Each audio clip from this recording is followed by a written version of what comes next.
Hello and welcome to another episode of Video Game Logic. Today's show was recorded on August the 1st, 2017. I'm your host, Gaming Psychologist, and with me, as always, my number one pitch. Caffeine Rage. On today's show, we will of course be discussing the games that we played. We'll be determining the value of games in a general topic. We'll be pitching you a couple of game ideas in another general topic. We'll discuss a couple of hidden gems that we've picked out. In another general topic. We'll have our weekly community corner and our Steam weekly discovery queue. Timestamps will be in the show notes following their respective topics. Hello, Rage. How are you? I'm actually doing pretty good. Better than the house near me. Yeah, there's another house fire close to you. Yeah, I do apologize for any background noise, but you put up with noise I already put out, so what the hell at this point? If it makes you feel better, I can't hear anything coming through your mic, so... Well, there isn't anything going on right now, but the thing is that about, I would say an hour or two ago, it was just a fire truck. Oh, another fire truck. Oh, an ambulance. Oh, here comes the fire trucks from a different fire department. Oh, here comes the ones from the other direction. Oh, here comes the ones from across the fucking river. Oh, here comes the ones from another town from across the fucking river. Pretty much every podcast that I've ever listened to has an episode every once in a while where the, like, fire trucks or cop cars or ambulances or something can be heard in the background. So I'm not too worried about it. Well, at least it's better than my recording of RimWorld, where in the background I was just hearing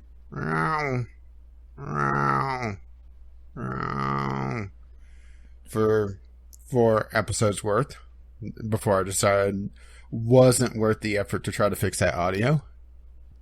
So Siren was probably, would probably be more desirable than, just cat and heat. Probably. Oh. Yeah. I'm having a better week this week than the last few weeks. Well, when I say better, I mean more organized.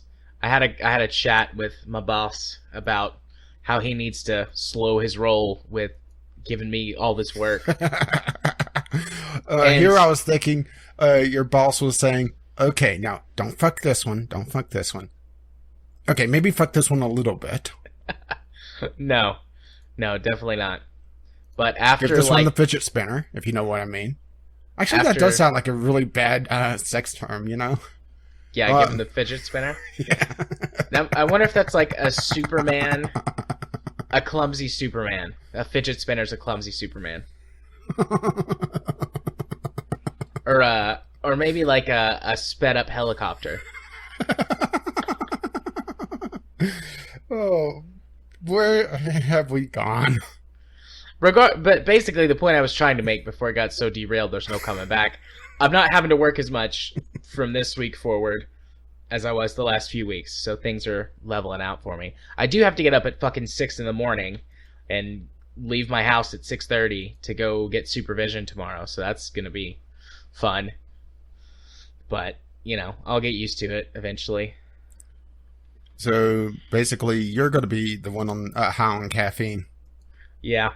I've already got everything ready for tomorrow. My backpack's ready. I got all my clothes sitting out in the kitchen so that I can just get up and, leave the bedroom and hopefully not wake Katie up. And I've got a cup of coffee, pre-made. All I got to do is push the button on my little... I was about to say, I hope that, you're waiting till in the morning to have it made. Yeah, I got to put... all I got to do is push the button on my Ninja. I like cold brew. Well, cold brew iced coffee. I mean, you can make that beforehand, but I'm not sure if that would wake you up quite as much. Well, cold brew does have more caffeine in it just because, it brews for longer. Yeah, it's less acidic as well. But, no, I got it all ready, and all I got to do is push the button on my Ninja. All right, get Frank. my cup of coffee. So I'm ready to go. So, as soon as we're done here, I'm going to skedaddle into bed. Well, I hope Katie doesn't mind changing the sheets if you do that.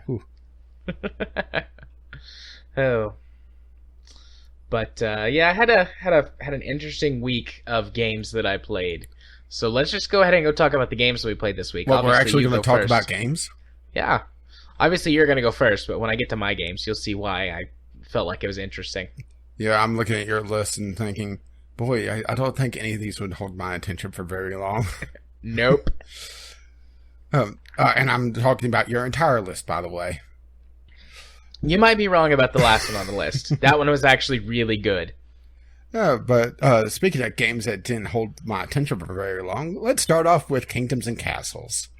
This is a game that I had a review code of last week, and I decided not to do it last week because I didn't think I would be able to give it the time it warranted. I thought, this would require a couple days worth of play. Oh boy, was I wrong!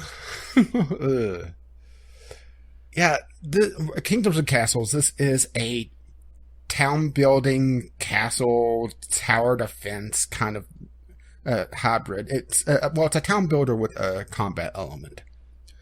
And I was expecting, to have to spend some time on it to actually get enough time to really say that I played the game.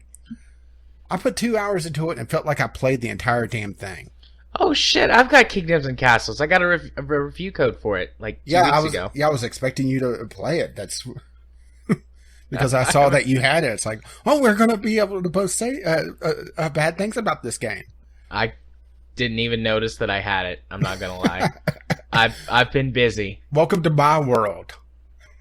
Only problem is that it's more, down the road, it's, wow, this game sounds really good. This person's really sold it to me. I'm going to go check out this game. Maybe put it on my wish list. I have this game. When did I get this game? Oh, review code about a year ago. Right. But anyway, Kingdoms and Castles. This is one of those games that I was playing and, I was thinking, this has a nice base to it.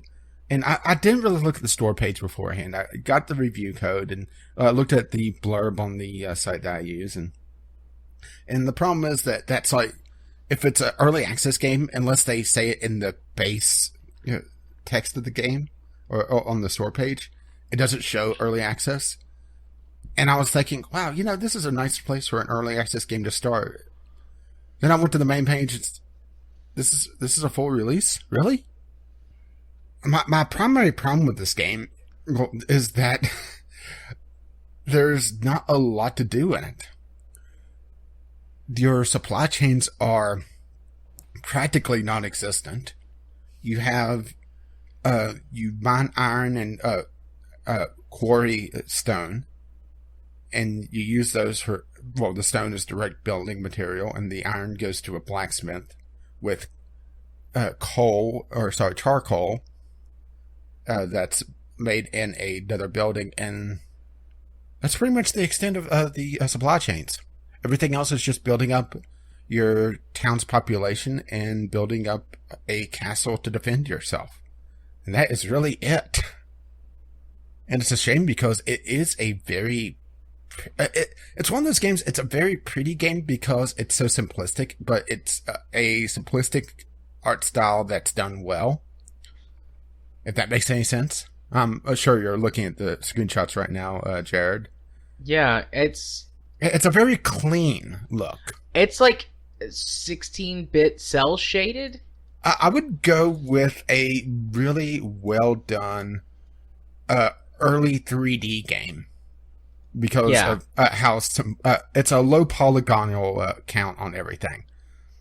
But there's very, very few buildings in all the different menus, and that's why I was feeling that it was a early access game, that and the fact that it had a build number or a version number in the upper right hand corner, which is usually indicative of an early access game. Whenever they do that, they'll have that, so whenever they have gameplay on some random schmuck's YouTube channel like Gaming with Caffeine Rage ding, you can see what version you're on. So it's that combined with the just sheer lack of content that was making me think that it was a early access title without really looking at it. And once I played it and went to dive a little deeper, and that's when I realized, and it's really disappointing because up until that point where I kind of hit the wall of content or I shouldn't even say wall of content. I should say the cliff where, everything dropped off. It wasn't bad, but if you look at the screenshots, you could see pretty much it's building up the town's population, and that's about it. Yeah. I'm browsing through the reviews right now on Steam, and almost everyone points out that it's very simple or content light or yeah, casual friendly. Like I've seen a lot of those phrases on the reviews. Yeah, that's pretty much what I ended up saying in mine, was that I realized that this isn't a game for me. This isn't for someone that has 200 episodes of RimWorld on YouTube. This is for someone that is wanting to dabble in the town builder, that wants to see what all the hubbub is about, or, to have something to dabble with. This almost feels Facebook level of complexity, where it's everything's coming from the Viking attacks that happen every so often that you could actually turn off to make it just a pure, very, very simplistic town builder. The dragon attacks, which are pretty much the same thing, they show up. And the random fires, which the fires, ironically, since I was talking about having background noise because of one today, appear very randomly, and there's really no rhyme or reason to them. All of a sudden, your farms are on fire. Why? And the fact that also the time scale on everything is so compressed that if you just hit 3x speed or fast forward or whatever, you'll go through a year of gameplay in less than a minute. And it's pretty quick. And just the combination of the time scale and the really lack of things to do makes it feel even more content-like than what it really is. It was disappointing. Very disappointing. Granted, you'd probably be a lot kinder to it because you are a lot kinder to games than me. I'll check it out this week, and then I can report back next week on it. Yeah, let's see since I have it. Yeah, let's see if you're entertained for more than 2 hours with it. Yeah, because I also heavily play this style of game. And I mean, I don't play RimWorld or Dwarf Fortress, but I've played many, many complex city builders and that sort of thing. So yeah, and it also is lacking a lot of quality of life issues or it has a lot of quality of life issues that really kind of bugged me as well. Like, you can't preset a blueprint, for example, like Banished. Banished is probably a really good allegory with this because Banished was also kind of lambasted for being not quite as complex as it should be. Being a little bit on the simple side, but this is even more so. But Banished allowed you to put down your blueprints beforehand for your buildings, and then just mark them off whenever you're ready to build them. This, you have to have all the resources. It's road-based building, like, SimCity, I think, would be a good example, where everything has to be built on a road. The modern SimCity, I should say. The latest ones. Yeah. But the thing is that the roads aren't click and drag. You have to click, click, click, click, click, and it's very tedious. Everything revolves around your food supply, which you may expect, but there's really no reason to try to improve your food supply. Because there is a bakery, which I think improves happiness, maybe, but it wasn't very clear what it was doing. And honestly, everyone just grabbed food from the stockpile and brought it to their house, and they were happy with the raw grain. And it uses the Banished style of everyone hoards a little bit of food and stores it away. So your actual stockpile isn't the amount of food people actually have access to. It's your extra, which is kind of throws you off to begin with. Right. And also every house, well, it depends on the size of the house, has a certain number of heads of household. Either 1, 2, or I think it's 3 for the last one. It may be 4. I can't recall if it doubles again or not. but those are the only ones that actually collect supplies for the household.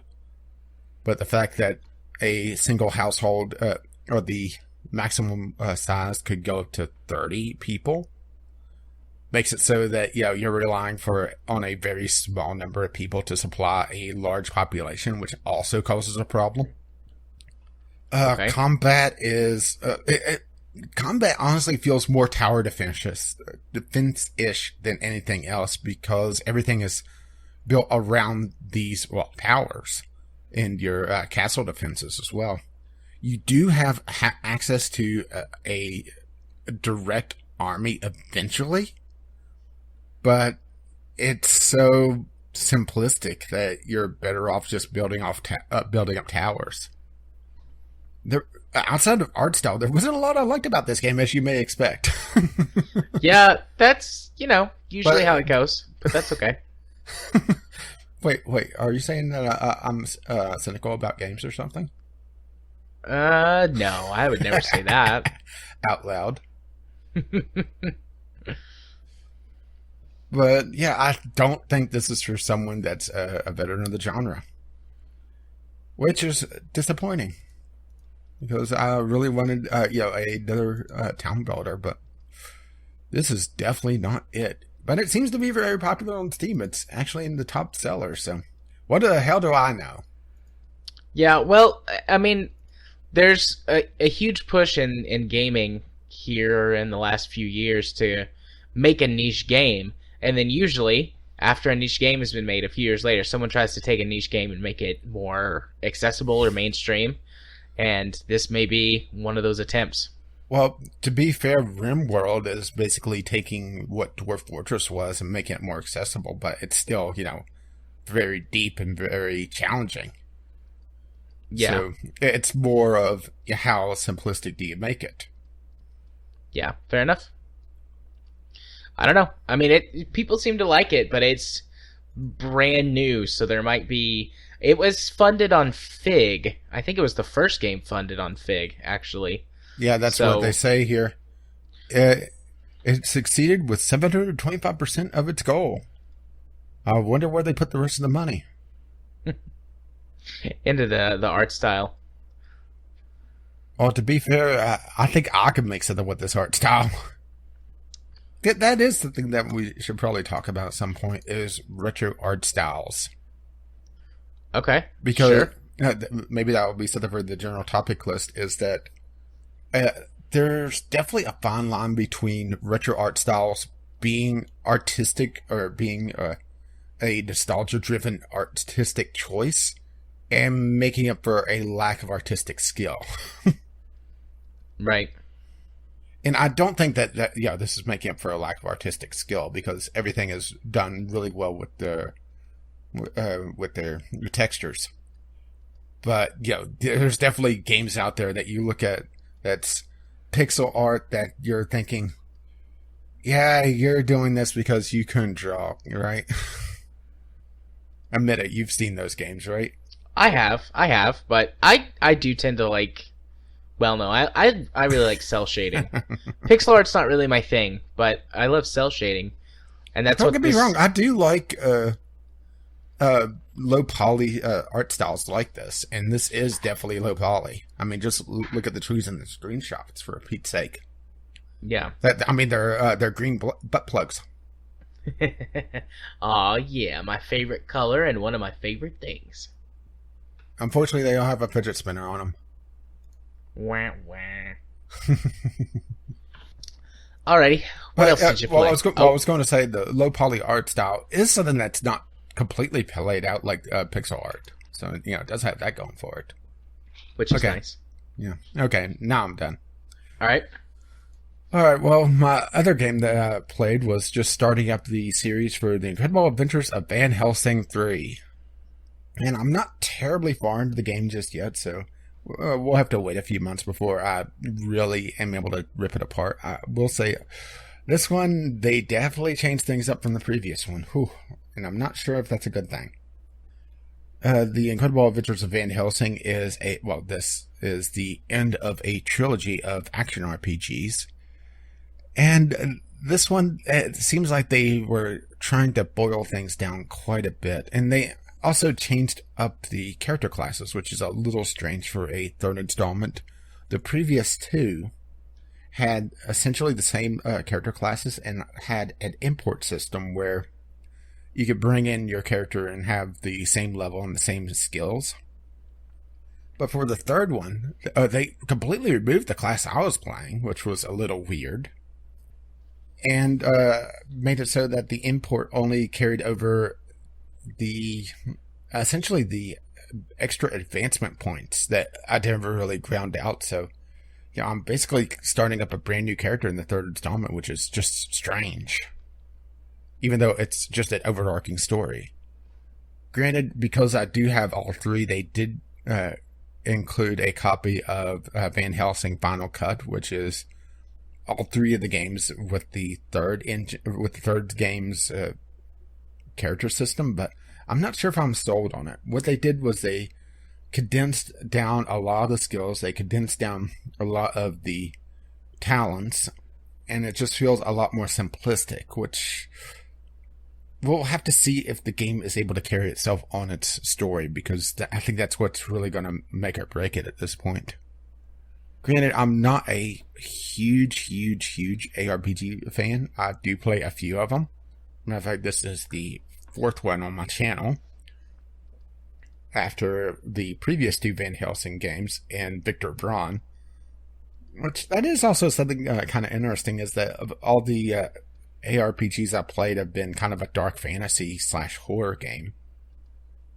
But that's also kind of a thematic for ARPGs, isn't it? Yeah, that's pretty common for them.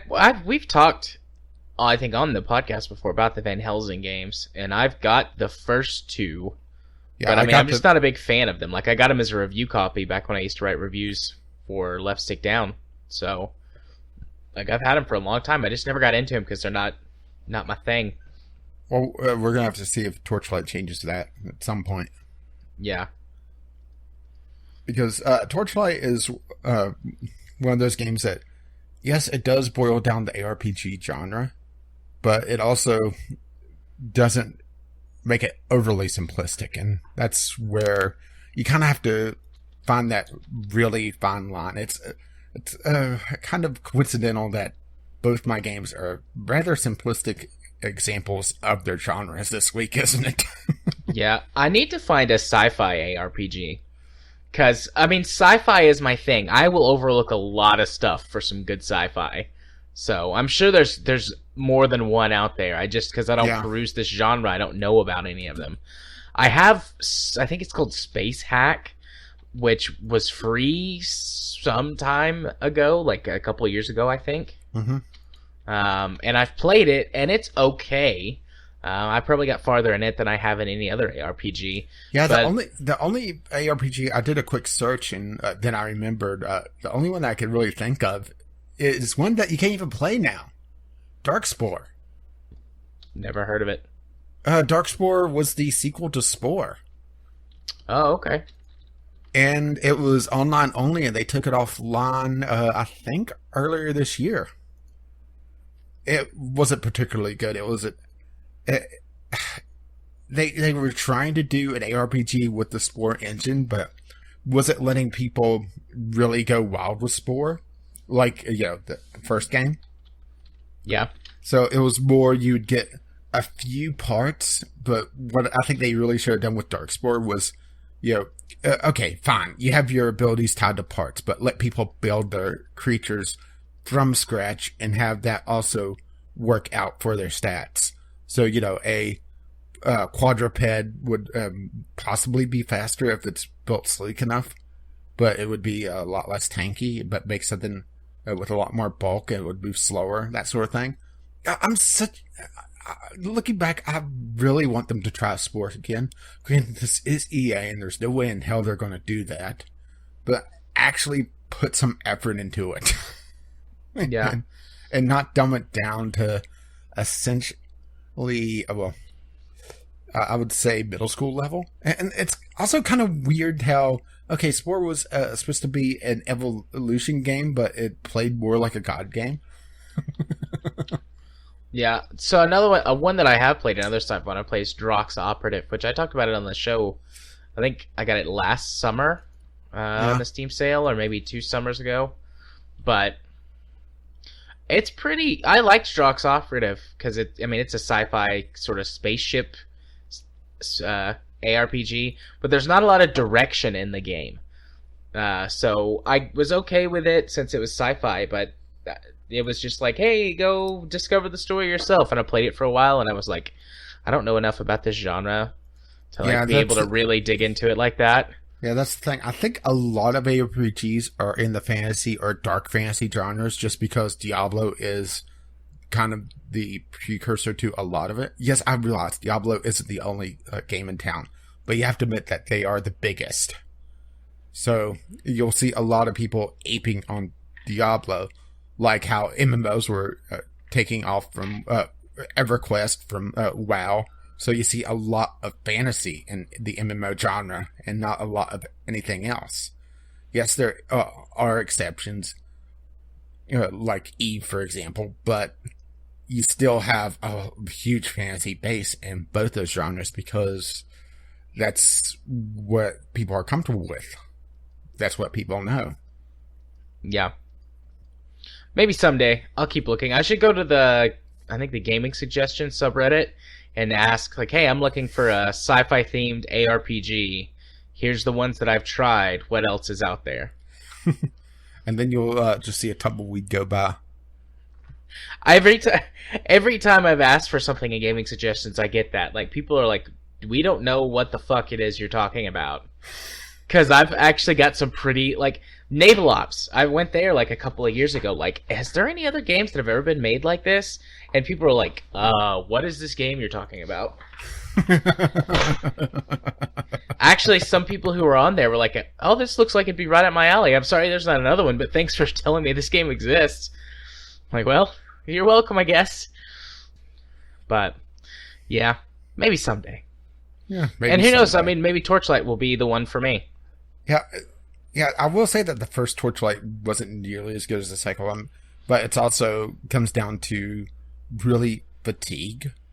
Yes, Torchlight 1 technically had different dungeons because of how it was set up, but there wasn't any break in between them. Yeah. And it all comes down to really a matter of pacing. It's one thing to have a dungeon that has 100 levels. It's another thing to have 10 dungeons that each have 10 levels. Which is still, massively, probably just absolutely huge. And something that most people wouldn't want to go through. Yeah. But it's the same basic idea. You have that break in between each major one. And Torchlight 2, it doesn't even have 10 with 10 levels. I think it's more like, I want to say like 66 with 3 levels each, or something like that. That's how they break it down more than the absolutely massive Tower of Death. Not that Tower of Death is a bad thing, but it's what people are really wanting. But anyway, Van Helsing, completely off track, and we'll come all the way back around. This is hopefully gives a good conclusion to the storyline, because I don't think they're going to make another one, at least from what I could tell. And really don't recall all that well the details of the previous two, which we're starting to fall into the whole Divinity Original Sin of, wait, why are we here again? Hopefully without the ass kicking. Yeah. But yeah, I think that's pretty much all for Van Helsing, at least for right now. I only have a little over an hour in it. And, well, there is a chimera in it named Fluffy. So you got that going for you. That's great. No, that's actually, well, whenever you get this giant monster, Katarina, your ghost companion, who actually behaves a lot like the pets in Torchlight. She could go back to town and sell. And she's also a combat character, and so not quite like the pets in Torchlight. She did. she proclaims that its name should be Fluffy. And I decide, yes, it shall be named Fluffy. And I've completely forgot about the Chimera, so in the second episode, which will be releasing the day before this podcast comes out, I come into the hideout in the second episode and I'm looking around. It's like, oh yeah, I remember all this. Come up to the Chimera. Fluffy? I completely forgot about Fluffy. Granted, they did take out the ability to summon Fluffy into combat, and Fluffy is now more of a loot pinata. Send Fluffy out to go cause havoc and bring back toys. But still, Fluffy. Fluffy. And it does have a lot of other little... I hate to call it Facebook elements, but it's really lack of a better term, where it's things that play out in real time. So you send out your army to go take care of a mission off screen, and it has a real-time countdown timer that counts off as you play. And Fluffy works the same way. I think it's about 5 or 6 minutes. Enough to discourage you from just sitting there and continuously sending out Fluffy to go get toys. But long enough that, short enough that it's not something that you're going to do once when you're in the hideout and never do it again, right? Right. It's really trying to find that, once again, the fine balance between the two. And yeah, I think we're done with Van Helsing, and it's time for your list of games that would not hold my interest one bit. Well, the first one on the list is Mass Effect once again. Like I said. I finally decided to check out multiplayer. And it's alright. I mean, it's basically Mass Effect 3's multiplayer combined with some of the things from Dragon Age Inquisition's multiplayer.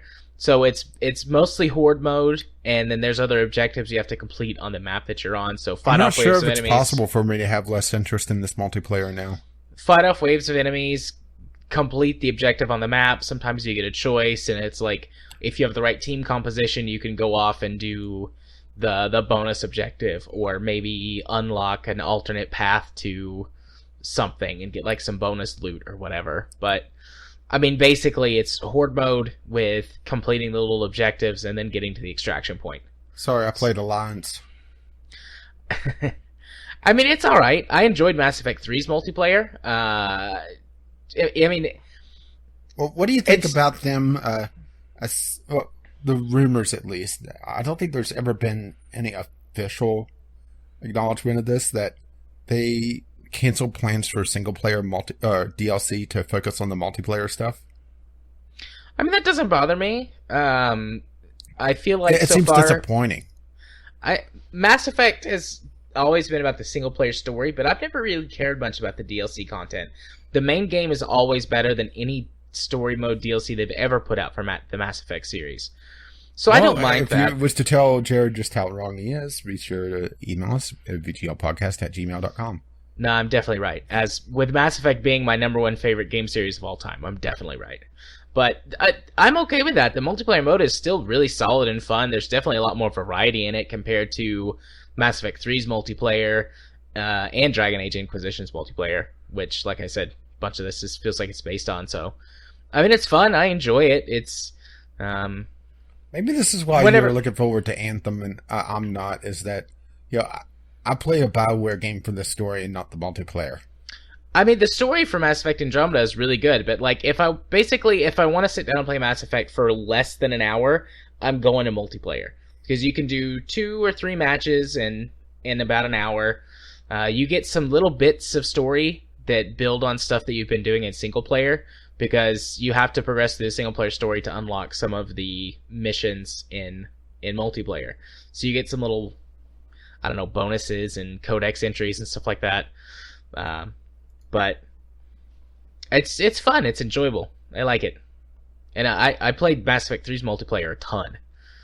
So I don't know if I'll play this one a ton, but I've enjoyed what I've played so far. I'll probably kick it around every now and then. And then Apex HQ is the Mass Effect Andromeda app.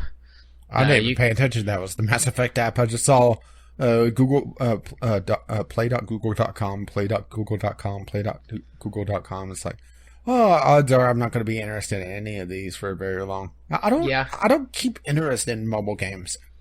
I'm I not had sure if a it's just I don't have the attention span for them or the lack thereof. I had a pretty big mobile gaming week this past week, just because like it was it was still a pretty busy week. I was out and about a lot, and usually I've been a lot more tired, laying in bed or sitting on the couch more this past week. Got my phone out, playing games, going through trying stuff out, and I downloaded Apex HQ, which is like I said, the Mass Effect Andromeda app. It lets you manage your multiplayer character and manage your strike teams so that you can still get the in-game bonuses and stuff without actually having to be playing the game to send out the teams. So that's nice. I mean, basically that gives you an unlimited supply of research materials, which kind of fast tracks you through the long and tedious research trees for better weapons and gear. You know, you're really not selling me on Mass Effect Andromeda. So that's handy dandy. But I mean, it's not really a game. I just threw it in there because I was using it and it went with Mass Effect. This is probably the last time I'm going to talk about Mass Effect for a while, because I've now explored every aspect of the game, and it just comes down to beating the story and seeing like how it ends and how I felt about the whole journey. But I figured The since I checked Adventures out of Ryder McDirtface. my rider doesn't have a dirt face, but she has gorgeous blue hair. This department maps the drapes. Yes. And then I played some other mobile games, and I don't know. I have this like blinding or overwhelming curiosity to just check out things that look like shit and see if they really are. So the first one is called Battle of Warships, which is literally a World of Warships clone. you know, I really should mobile. let you loose in my Google or in my Steam library at some point if you're wearing some shit. I mean, I literally have shit. It's terrible. It's just atrocious. If you have played World of Warships and you think it's really pay to win and grindy and microtransaction-y, Battle of Warships is even worse. It pissed me off like World of Warships did with just suddenly dropping my FPS down to the low teens whenever I have torpedoes inbound. Worse. Wow. It's terrible. I mean, I've got a really kick-ass smartphone, and it runs like hot garbage on my phone. Before or after the phone starts to heat up from all the work it has to do? Yes. So it's pretty bad. Don't get Battle of Warships. It's terrible. Then I tried Battle Warship Naval Empire, which sounds awful. I knew it sounded awful, but the picture was really cool, and I was like, you know what? The picture's really cool. Maybe it'll be an okay sort of Facebook-style ship game. And that's basically what it is. It's nothing special, and I almost didn't put it on the list, but then I remembered that every single character is using a famous actor or actress's name. Oh boy. So you have Emma Watson and Emma Stone and Channing Tatum as your captains and the logistics people. And I had a good chuckle at that for about 15 minutes and then went, this is just garbage. I'm going to uninstall it from my phone. Wow, 15 minutes. You probably got more enjoyment out of that game than anyone else has ever played that. Probably. And then I uninstalled it from my phone. But the last game is actually pretty good. It's called Bounzy, Bounzy. And it is a game it's not exactly a tower defense, but it is like a sort of turn-based game. You do an action, and then all of the monsters advance forward one square, and you have to defend your side of the map. You've got like a shield, and if they deplete all of the energy from your shield, you lose. And it's got this really neat, very simple but very neat mechanic. So you're a wizard and you shoot spells, and your spells bounce off of everything. Yeah, looking at the screenshots, I have Arkanoid? Arkanoid. Just seeing the how the the paddle at the bottom of the screen and with the wall bricks at the top. Maybe. That's just what I immediately thought of, but I doubt that you have to bounce your spell up and down. So yeah, no, you just like shoot out your spells, and they travel in a straight line, and they just bounce off of everything that they hit until they make it, except for a few special spells, they just bounce around until they come back to the bottom of the screen and disappear. And it's actually surprisingly fun. I have spent probably 4 or 5 hours this week playing this game. It starts out super simple. You just shoot your spells, and the enemies are all really weak and easy. And then as you level up and progress, the enemies get tougher. You get special enemies, like there's enemies that have shields, so you can only hurt them by hitting them from behind. So, you've got to make sure you bounce your spells so up. So you're really excited about them. Then you get, later on, you get special spells that have effects. Like in one of the screenshots, you can see the drill spell and the poison spell. Oh, my. And you have one that always is in the beginning and one that always is like the tail end, like the last spell that you shoot. And there's different ones. There's 6 different special spells, 3 for the lead spell and 3 for the tail spell. And they randomly alternate during the levels, which is interesting. And some of the spells are more useful against certain enemies, and some of them are, against some enemies compared to others. Even though it's a free-to-play game, it's got a pretty solid business model. There's not like 45,000 different types of currency. There's coins, and like these little things that are like talismans, and the talismans are the premium currency. But every single treasure chest you open, which you get one every level, gives you 5 talismans and roughly 1,000 coins. There's some variance on the coins, but I've never seen it lower than 800 and never seen it higher than like 1,200. So it's in a range. And also the chests have a chance to drop bonus spell attacks. So you start out, you shoot 10, not including the special spells that you unlock. And then as you go, you unlock more and more little spells. And I've got like 25 spells that I shoot out. They start out as fireballs, and as you like level up the spells, they just like change color and shape and stuff. So I don't really know what they are now. They're purple. But I've got like 20. Of course they are. I've got like 25 that I shoot out. So it's really simple. It's maybe you really should cute. see a doctor about that, It's really simple. It's really cute. It's really fun. I am surprised at how much I enjoyed this game. And it doesn't it doesn't do the thing where it's like with Clash of Clans or whatever, or not Clash of Clans, Clash Royale. Because if you can collect chests, but if you don't complete the level, then you don't get a key. So you can still get the chest for the level, but if you don't complete it, you don't get the key. But you can have an infinite number of chests piled up waiting to unlock, so you don't ever feel like you're losing anything. You can just keep playing. And every chest just takes 3 hours to open if you don't either spend the talismans to open chests or watch ads to open them. It's just 3 hours. So there's not like tiers of chests or any of that bullshit. It's just, here's your 2 currencies. You get this amount every time you open a chest.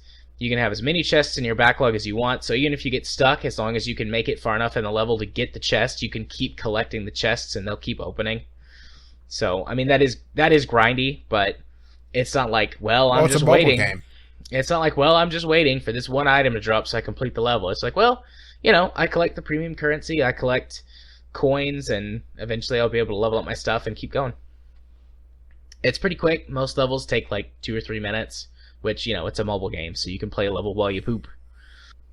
Everybody talks about, playing mobile games, 2 or 3 minutes while they poop. Am I the only one that doesn't take that long?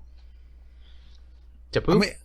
I don't like sitting there on the toilet because, eventually you just lose feeling your legs, I mean, sometimes I'll sit on the toilet for like 15 minutes. Even though I'm done pooping, I'll just sit there and read Reddit. Maybe you should change your diet if you're sitting on the toilet for that long. I do have some dietary issues because I'm lactose intolerant.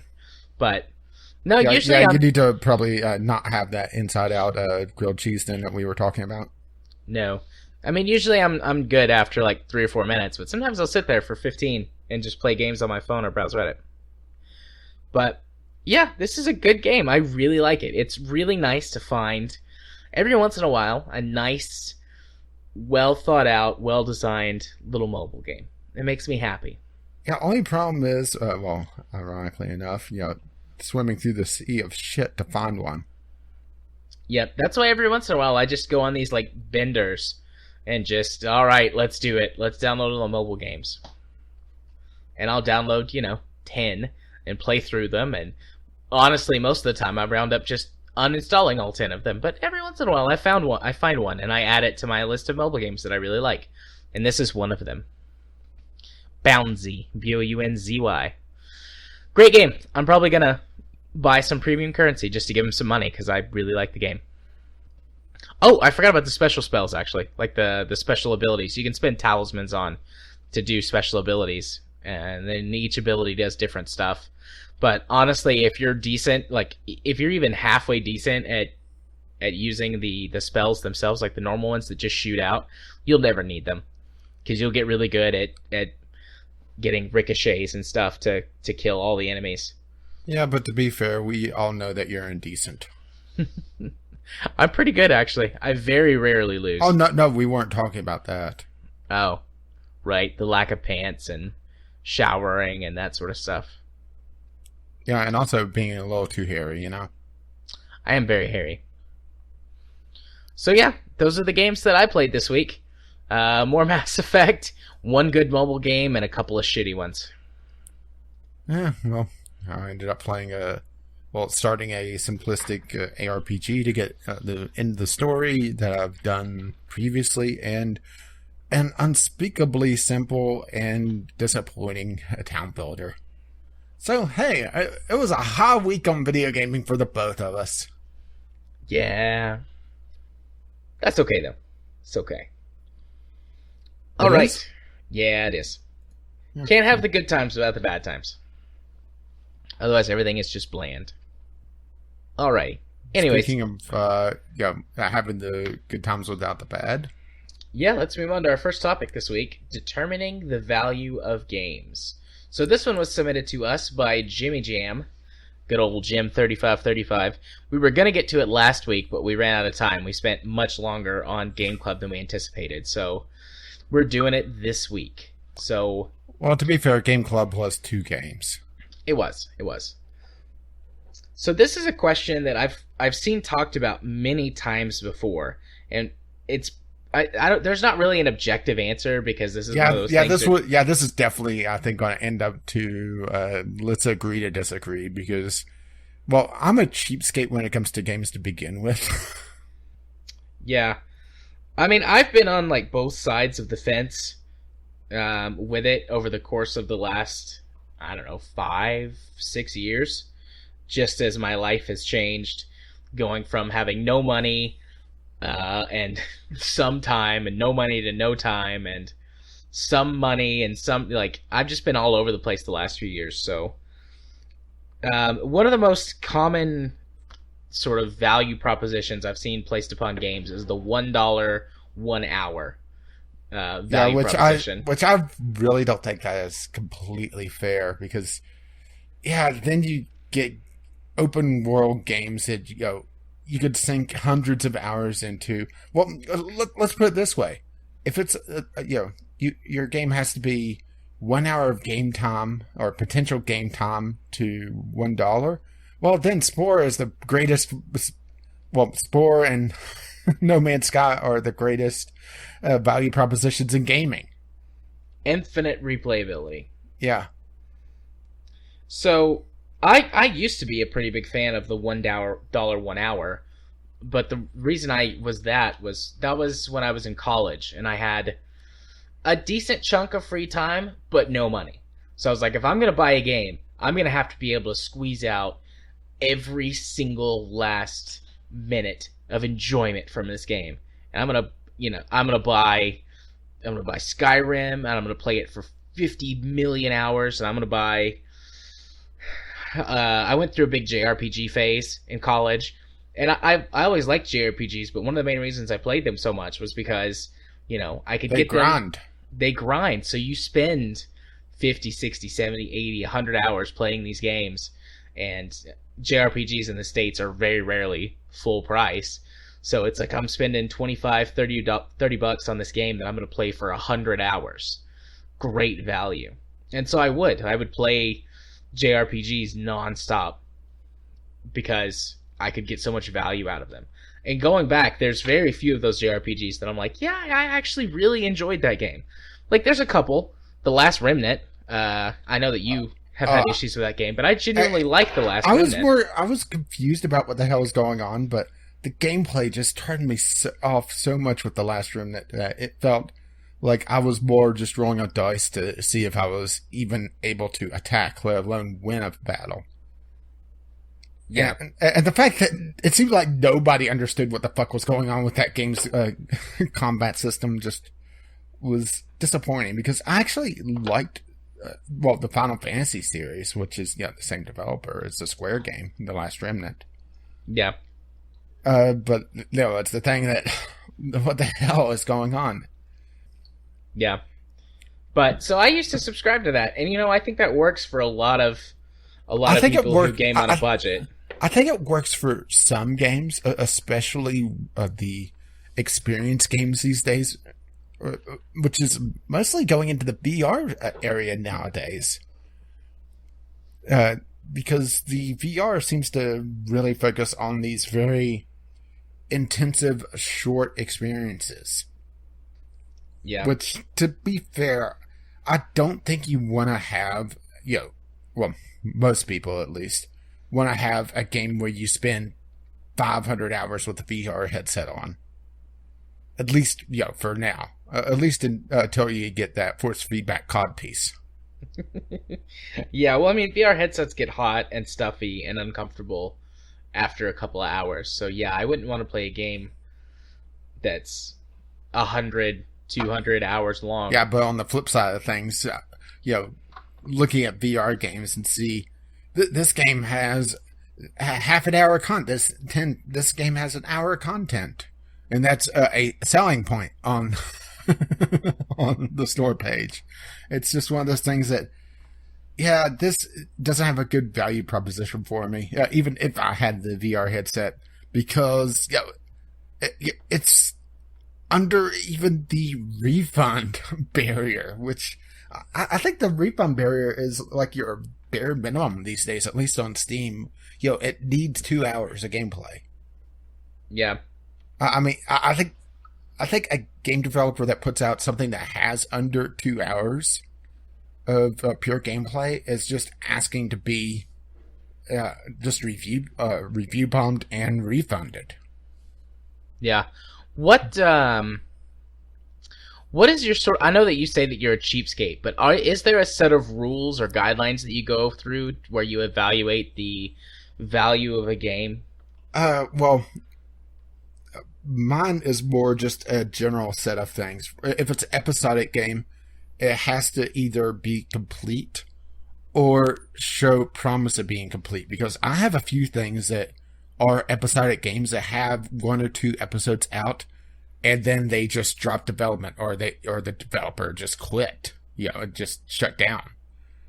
And to me, those games are worthless, because you don't even get the full experience. Hell, there's one game that I have that looked very promising. I'm trying to remember if I got it in a bundle somewhere. I know I didn't get it as a review copy. I think it was a bundle.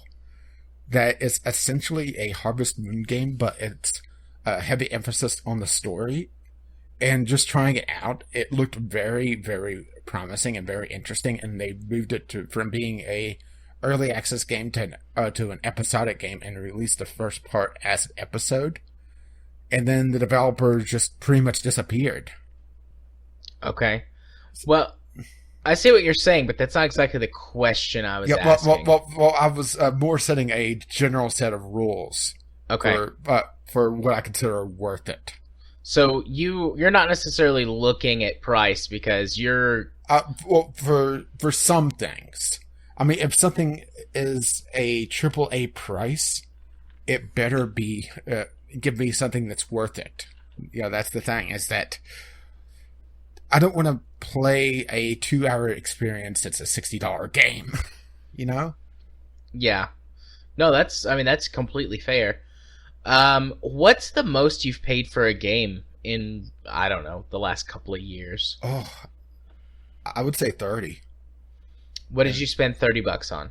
That would be RimWorld. RimWorld, Factorio, which are both early access games, ironically enough. Then it's probably in the $20 range for a few things. Okay. But honestly, these days where I've got the backlog that's longer than most people's libraries, it's mostly just I've become almost what I term an oasis gamer, where I'll build up during a major sale during usually the winter and summer sales, and then pick up a couple things that are in deep discount or just big bundles in between, and that usually sustains me. Yeah. So you're an interesting case then. Um, you're a bit of a that's one that you could say. I'm an interesting case. interesting case. That's my tactfulness as a therapist coming out there. Also known as complete nut job. So okay, then here's another question: what's it like, or does it ever feel odd to be in this place where you're like, well, hey, I have all the games in the world, metaphorically. I don't really buy very many games, and there aren't very many games that offer enough value to me to purchase anywhere near full price because I have. It's definitely a weird feeling to look at the Steam front page and think, okay, there's maybe a couple things here that are interesting to me, but there would be no way that I would really be able to sink enough time into them to make it worthwhile. Yeah. Because that's really the thing, is just it's a mixture of the pure price and also the time. Because games are an investment, not just monetarily, but time wise as well. I'm just looking at the front page of Steam, and like Slime Rancher came out today. I left early access, and yes, it's on my wish list. But the thing is that, would I be able to play enough time with Slime Rancher, even though it is, it's on the cheaper side to begin with, to warrant picking it up right now? And the answer is probably not. Yeah. It's a weird position I'm in. I'm also in a bit of a weird position, but I have much more in common with the sort of, I don't know, average or standard. Like, I work, a full-time job, so I have income, and I have games I would like to play, but I don't have enough time to play all the games I would like to play. And I've got a library with like 500 games in it now. Is that how many games in my library? No, 600 games. Obviously not as big as yours, but bigger than the average person. And I've bought most of my games over the years. Even though my library is absolutely huge, I would say still over half is what I bought. I mean, that's still a massive amount. But all that's also mostly due to bundles as well, because that's the thing, is that, and that really ties into the value proposition, is where do you go with bundles? Because that's a whole another kettle of fish. Yeah. Well, maybe we can get to that in a second. Let me kind of... So currently, my sort of value proposition is basically, I just don't want to waste my time. I don't care how much money... I'm sorry, but was you saying that?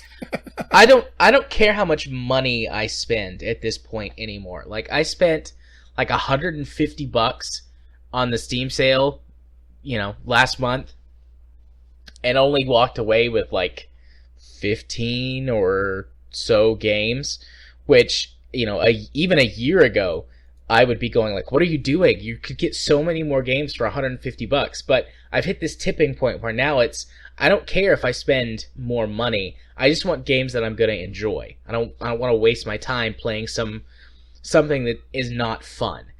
And, I know what you're saying. I have the reputation on the show for playing weird, shitty, like, guilty pleasure games all the time. But it's not like your entire games you played this week was shitty games. Well, but minus Mass Effect, but that's more choice on some people.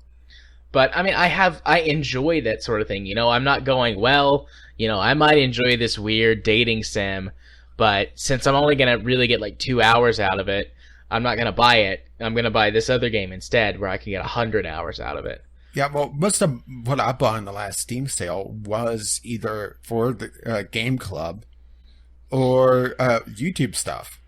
I didn't actually buy a lot for myself, which is also a weird position that kind of takes at least me out of it, is where, I'm also considering, okay, what would be fun to play on YouTube? Granted, since I'm pretty far behind the curve on most of the stuff I play to begin with, maybe I shouldn't consider YouTube overall because, I'm playing Van Helsing, 2-3 years out of date.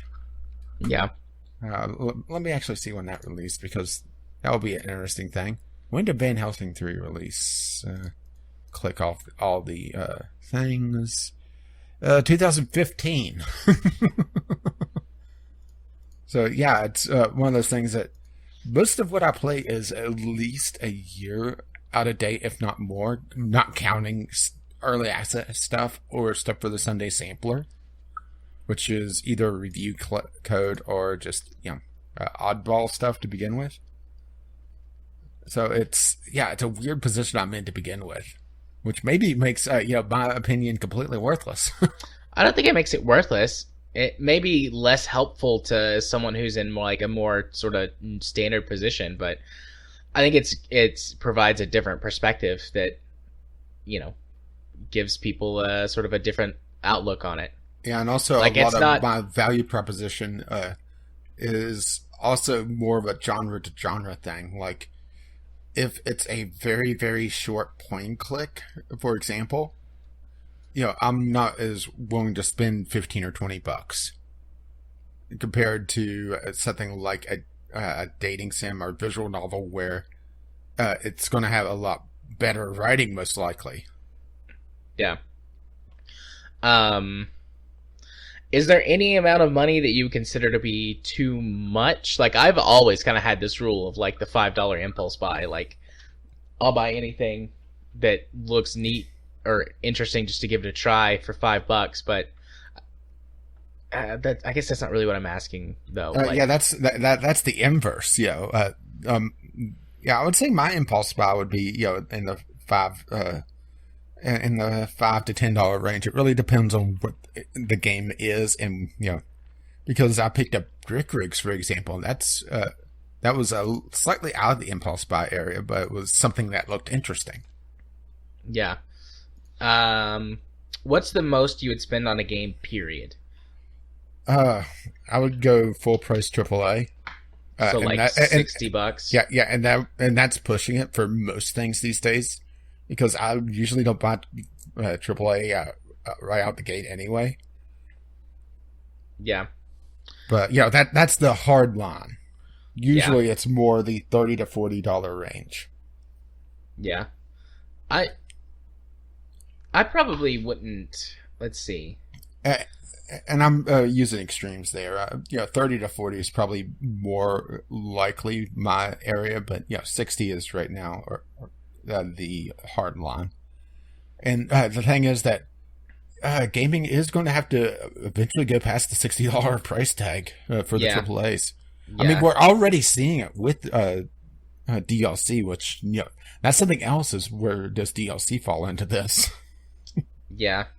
Well, I don't think I have a maximum that I would spend on a game anymore. Used to, it was like $50 or $60, to spend on games at a time. And I would either I really want this new release, or I'll buy a few used games, or when I got into PC gaming, I'll buy a few games on the Steam sale. That was all I would spend a year, $60 to $100 a year. But at this point, I don't think I have a maximum. If a game came out, and like you said, the price of games is going to go up. It's a combination of both inflation making them cost more, and also as games continue to... I don't know how games don't cost more than $60 now. I think it's just consumer outcry, because it kind of settled into the $60 range, I would say, in the 90s. Because before that, the NES era, not even accounting for inflation, games were more expensive. Yeah. But they kind of settled into the $60 price tag, and nobody really wanted to break it. And it's kind of everybody standing in lockstep, not wanting to be the first to step out of line because they're going to get just yelled at.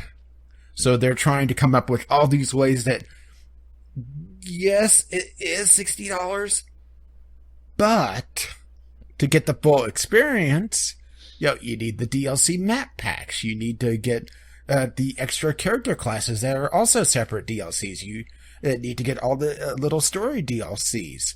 So games do cost more than $60 right now. It's all the little hidden fees that kind of add up.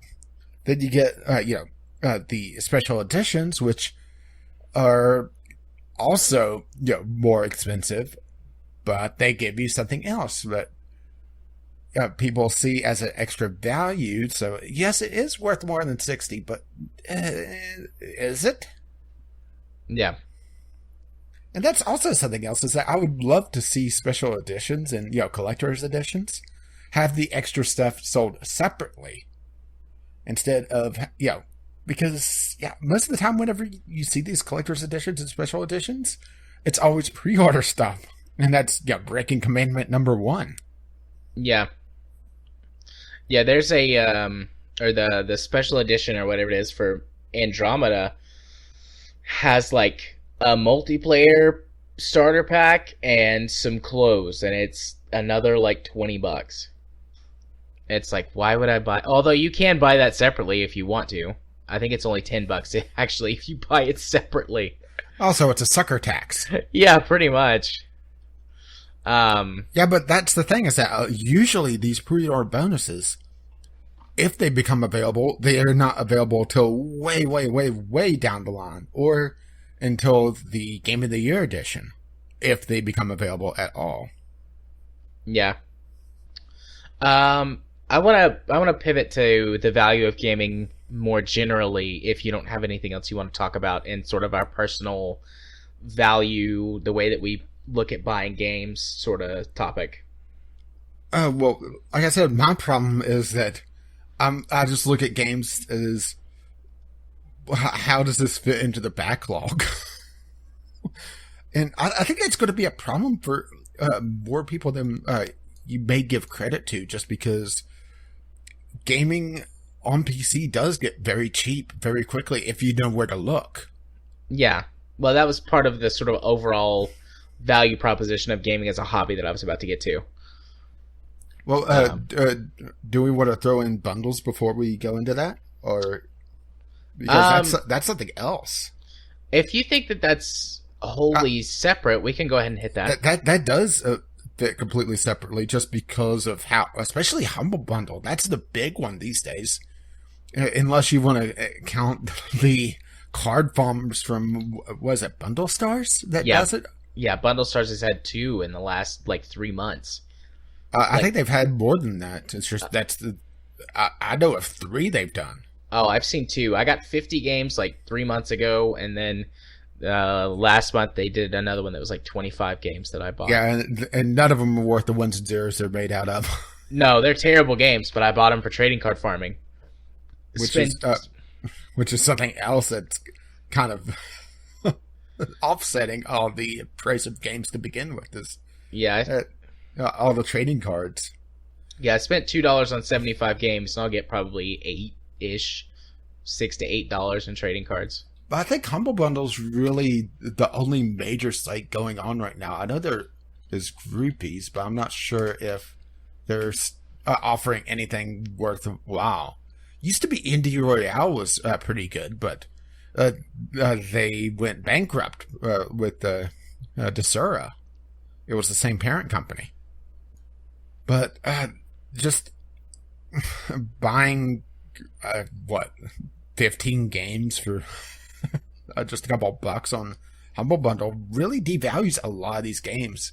And there's been a couple interesting articles over the years of just different developers talking about how their sales are affected afterwards, that they get a huge spike, but they never see a rebound.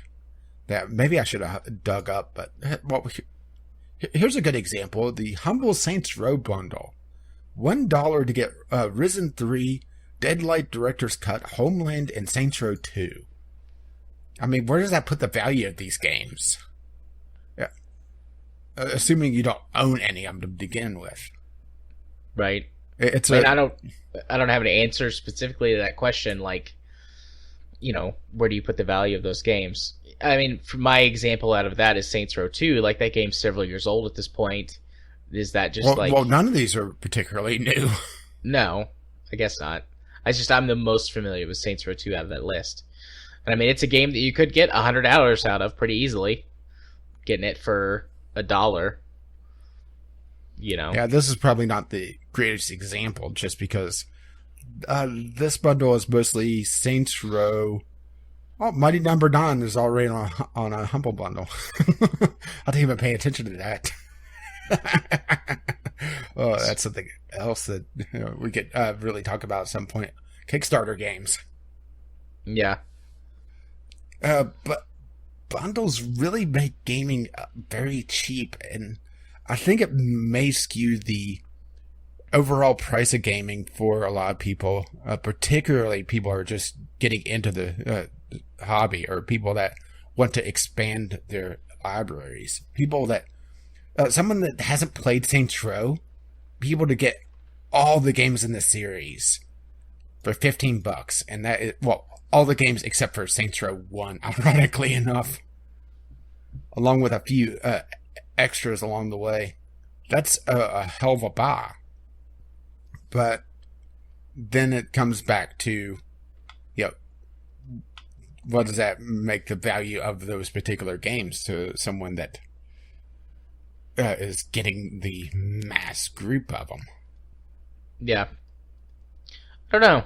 I mean, there is a psychological aspect of, if you pay more for something, you're more likely to spend more time on it, spend more time with it, and want to get more out of it. It's a combination of... yeah, that is something I've noticed is I get games as a review copy, and, you know, I'll toy around with them and get my video out, but then I don't really have that attachment to them that I would have if I bought the game for $10-15. Yeah. It's a combination of confirmation bias and sunk cost. Yeah. Hey, I know terms. Yeah, and it's been researched, and it's observable and repeatable, and it doesn't matter if someone spends money or has money invested into them. Those two things happen. It's like, oh, this is, costing me or is valued at X amount of dollars, so I should definitely enjoy it more than this thing that was valued at Y amount of dollars that's less. It's pretty neat. Do you think that's where part of the pre-order culture has come from, where you see buy this game now and we'll knock off $5, knock off $10, and get people more invested in a release that's upcoming, on top of the hype culture around gaming in general? Yeah, that's the sunk cost. It's like, well, if I pre-order this game, I'm going to be in it this much, but I'll save, whatever. Yeah, I'll get this extra thing. The Saints Row pack also has the upcoming Agents of Mayhem as a $75 tier. Wow, huh? Wow. Okay, so where I wanted to pivot the discussion is now that get away from the personal stuff a little bit and just talk about the value of gaming as a hobby. I think that gaming is probably one of the cheapest hobbies out there. Like, individual games, if you buy brand new all the time, yes, are expensive. But compared to, like, say, a movie ticket, you spend $15 on a movie ticket, and if you want to get popcorn and other stuff, you're going to spend more. But let's just say you go to the movie, you spend you go to a matinee, you're a smart moviegoer. You go to a matinee, you spend $10 on your ticket. Obviously, you're not watching the Emoji Movie then. Definitely not. You spend $10 on your movie ticket. You get 2 hours out of it, and that's not like you've chosen to spend your money that way. I'm not saying that people waste their money doing that, but you spend $60, go see 6 movies, get 10 hours out of it. Well, that's a short video game. You spend $60 on some quite a few larger video games, anything story based, particularly anything open world, suddenly you've double or tripled the effectiveness of the money that you spent in terms of providing leisure time. And yes, gaming is. Well, I was going to use the analogy of building a home theater versus building a computer, because both of them have a big upfront cost, and that's where gaming's cost really lies. Is that even if you're a console gamer that has a lower buy-in, it still has a several $100 buy-in to it, right? And that's where the how gaming as a hobby is perceived to be very expensive by the general public. They'll see people on the general public's probably not browsing PC Master Race, but they see people talking about multi-$1,000 rigs, or seeing these huge 40-some inch monitors that are 144 hertz. It costs as much as a small car. Yeah. Well, I mean, I've explained that to people before in my own personal life. My mom, for example, has asked me a couple times, like, you spend so much money, like, on your computer and stuff. And it's like, well, yeah, but, let's talk about what your hobbies are. You do gardening, and you've got your small animal farm and stuff. And it's like, you had to spend, all this money on... She's Orwell? I was like, you spent like $400 on that really nice tiller that you're going to have for a few years, and, on the mower, and, et cetera, et cetera. And it's like, I mean, you don't have to do these things. You do them because you find them enjoyable. It's like, it's the same thing. I have this upfront cost, and then there's the other things that you buy along the way, which are games. And I made this whole big analogy for her, and she was like, okay. And that was several years ago before I got her gaming herself. Well, the other thing is that people are looking at the high-end stuff, the equivalent of a Ferrari, when people don't always need that. Their little economy class compact will handle what they may be interested in. They don't need the top-of-the-line, cutting-edge, lightning-fast rigs. They can get by with, the couple $100, low end, or I should say mid range these days, because gaming hardware has come down in general price as well. Not counting the spike in price around RAM right now, but that's beside the point. But the general cost of computing parts is overall down as well. Yeah, so and you do get a lot bigger bang for the buck to begin with. And I mean, that's going to continue to happen probably forever. Comparing the price to the cost. I mean, not that like the equivalent, not that like you could go out and buy the equivalent of like a 480 right now for $1. Like, that's not what I mean. But I would buy that for $1. I'd buy that for $1. Yeah. But just computing power goes up, prices go down. That just is the nature of it. So, but yeah, I mean, you have, if you're a console gamer, you've probably got an upfront cost of $500-$600. Are we counting building your theater as well, or getting a TV? Because that's one thing that always kind of bugged me, is that people talk about how consoles are so much cheaper, and when they quote the price of a PC, they always include the monitor and keyboard. Always.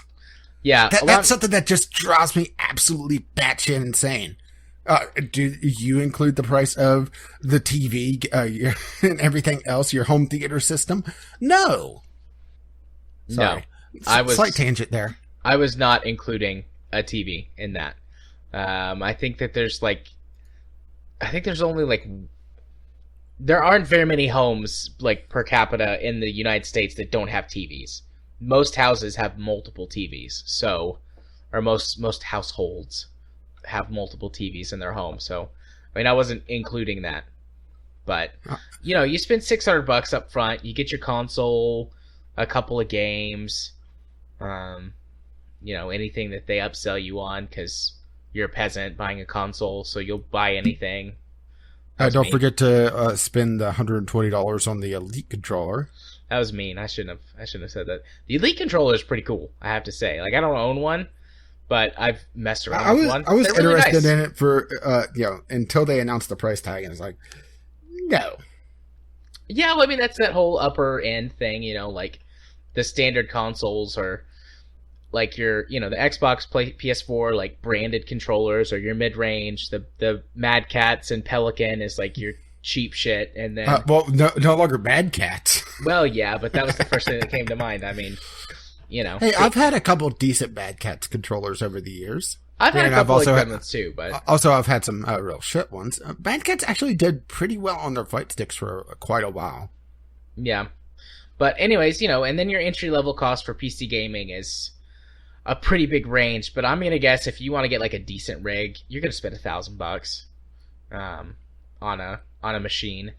More if you want to go mobile with a laptop. Less if you've got some stuff already, and you're doing sort of a custom upgrade to a desktop you have. That's the problem, is that your initial cost does have to include the monitor with a PC if you're starting from complete scratch. But that's where the disconnect comes from, is that whenever you talk about upgrading, people talk about upgrading the monitor as well, which doesn't count usually, unless you're upgrading from like a 60 hertz to a 120. Yeah, but you spend maybe, I don't know, $1,000 to $1,500 in your first year on gaming. But then after that, your console's going to last for several years. Your gaming PC, as long as nothing breaks, is going to last for 5-6 years as well. Well, also the thing is that if you play online, the PC does save you a fair amount of money, just because the console requires $60 a year, or now they've increased it in Europe for PlayStation Plus, just for online connectivity. Yeah. So that cuts into the savings on the console side of things. But also, if you really want to get into the nitty-gritty of other hobbies, like going to the movies, you have to pay for gas, you have to pay for wear and tear on your car if you have a car, public transportation if you don't. You have to pay for therapy after watching some of this shit that comes out. The point is, I think gaming is one of the most sort of, if you're just looking at it from how can I get the most enjoyment out of my dollars, I think gaming is one of the top, if not the top, in terms of dollar per enjoyment ratio. It does have a little bit higher upfront cost than most hobbies, but over the course of the life of the hobby, you will save in the long run. Yeah, the only thing is that I don't think, well, at least I hope not, is that people judge their interest purely on how much time I could get out of this $1. Right. Because there's other factors to include in that. And I think if someone is interested in movies versus video games, for example, they look at things like story. And to be perfectly honest, a lot of story in video games doesn't quite cut the mustard. A lot of it is more about the interactivity. Now, you start to get some possible exceptions with that, with the visual novel genre particularly.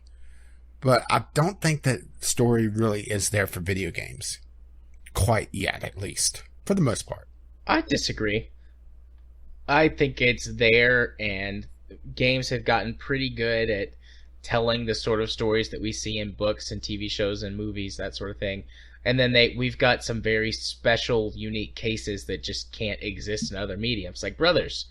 I mean, that's the example to go to for, like, it's got a great story anyways, but then it's got, the moments in the game where the fact that you are doing the actions. Well, I think Brothers is an outlier more that it tells its, or at least the end of the story, through its game mechanics, and you don't really have any other games that I can think of off the top of my head, at least, that does it quite to that degree. Yeah. But that's also telling a very unique story through something I don't think you could even get if you were watching the gameplay. No, you definitely couldn't.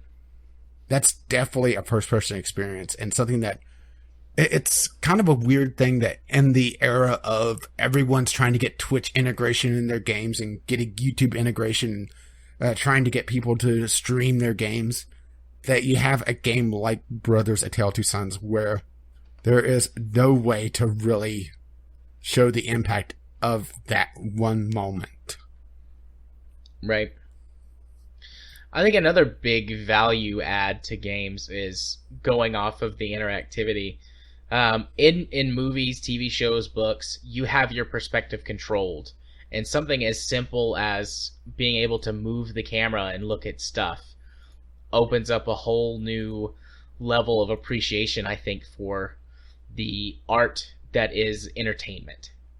One of my favorite gaming memories is playing Oblivion for the first time, and you come out of the sewer and you're walking around and you wind up on this hill and you can look down, and I mean, like, looking at it now, it's nowhere near as pretty as I remember it. Yeah. But like, that moment was gorgeous, and you just like look around and you take it in, and you can't do that with films. Well, to top it off, that same moment for me, I had a wolf attack me. I killed it in 1 or 2 shots, and it just cartwheeled down the hill. Yeah, but I think that there's huge value in gaming, both as a dollar per enjoyment ratio, and it gives you a lot of things that you can't get from other means of entertainment. Yeah, I think my argument with story is that gaming story is built more on mechanics than actual words most of the time, and that's what I was trying to say, is that someone that's looking at games versus movies is looking at more of a passive existence. Right. Yeah, that makes more sense. And it's kind of missing the point of gaming. Yeah, that makes more sense to me than what you said. I wasn't really articulating my point all that well, but kind of got off topic to begin with. So there you go. Yeah, fair enough. So, do you have anything else you want to add? I feel like we got personal for a little bit here. we snuggled real close, and then we talked more broadly. I mean, I feel dirty. We love games and we're passionate about them, and they're certainly my favorite hobby and means of entertainment in my life.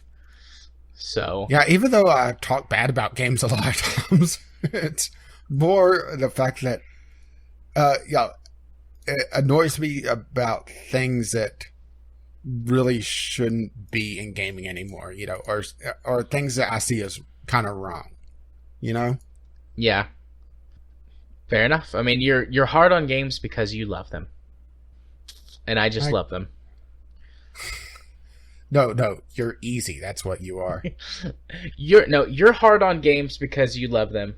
I'm hard on games because I love them. Wink. I need an adult. This is a good topic. Good submission, Jim. I love talking about games. A long time ago, when I used to do like blog posts and stuff, I did a whole article comparing like the dollar per hour ratio of video games versus movies and books and music and sports. Yeah, well, there is a problem with the dollar per hour to begin with. Is let's use Skyrim as an example, even though it's absolutely a terrible example for me. Love Skyrim. It's let's say 100 hours. All right. Do you think that's a fair thing for someone that wants to do a good chunk of the game? Not everything, and obviously not everything with modding, but it comes down to, okay, I played the game for 100 hours, but how many hours did I enjoy the game and not just filler content? And that's where also dollar per hour really breaks down and doesn't really hold up. Well, your 100-hour argument in Skyrim, though, I mean, I'm using that as more of a ballpark, more of a nice round number. Yes, but if you like Skyrim, which I know you have a lot of issues with the mechanics and stuff of Skyrim, but if you're someone who likes it, 100 hours is about the entire main story and all of the major side quests. Like the guilds and things like that. So probably, I would assume most people would enjoy most of that as long as they like Skyrim in general. Skyrim's a big game, y'all. Yeah, on the flip side of things, let's use Euro Truck, a game I've been playing as kind of just filler, just podcasting stuff, and it's more of just something to do to kind of as I'm waking up, drinking my coffee, or waiting for something else to happen. Playing it while I'm doing an upload or something, and it's one of those weird things. Yes, I enjoy it, but at the same time, I can't really put $1 to hour because it's filler content. Yeah, that's what like Transport Fever is to me at this point. Like if I want to just like sit down and listen to a bunch of podcasts, like catch up or whatever, I'll put on Transport Fever because I can basically passively run through that whole game and it doesn't detract from my ability to listen to a podcast. So like I'm enjoying my time, but it's not necessarily because I'm playing Transport Fever. So yeah, and that's another kind of weird thing that really only gaming has. Well, I guess maybe if you put like a TV show on the background, but that's you could do that with music as well, just background noise. Yeah, it's kind of an odd thing, huh? Games are great. They fill all the niches. Well, that's the thing, is that gaming is a medium and not a genre. That's true. That is very true. It's the same argument I make with anime. People talk about, well, I don't like anime. Well, anime is a medium. It's not a genre. Unless you absolutely hate the anime art style, and even then, you have to say more, I don't like animation. Yeah. Because not everything is... magical moe girls in high school with giant eyes. Yeah, but those are my favorite anime. Because I'm a filthy casual. Oh.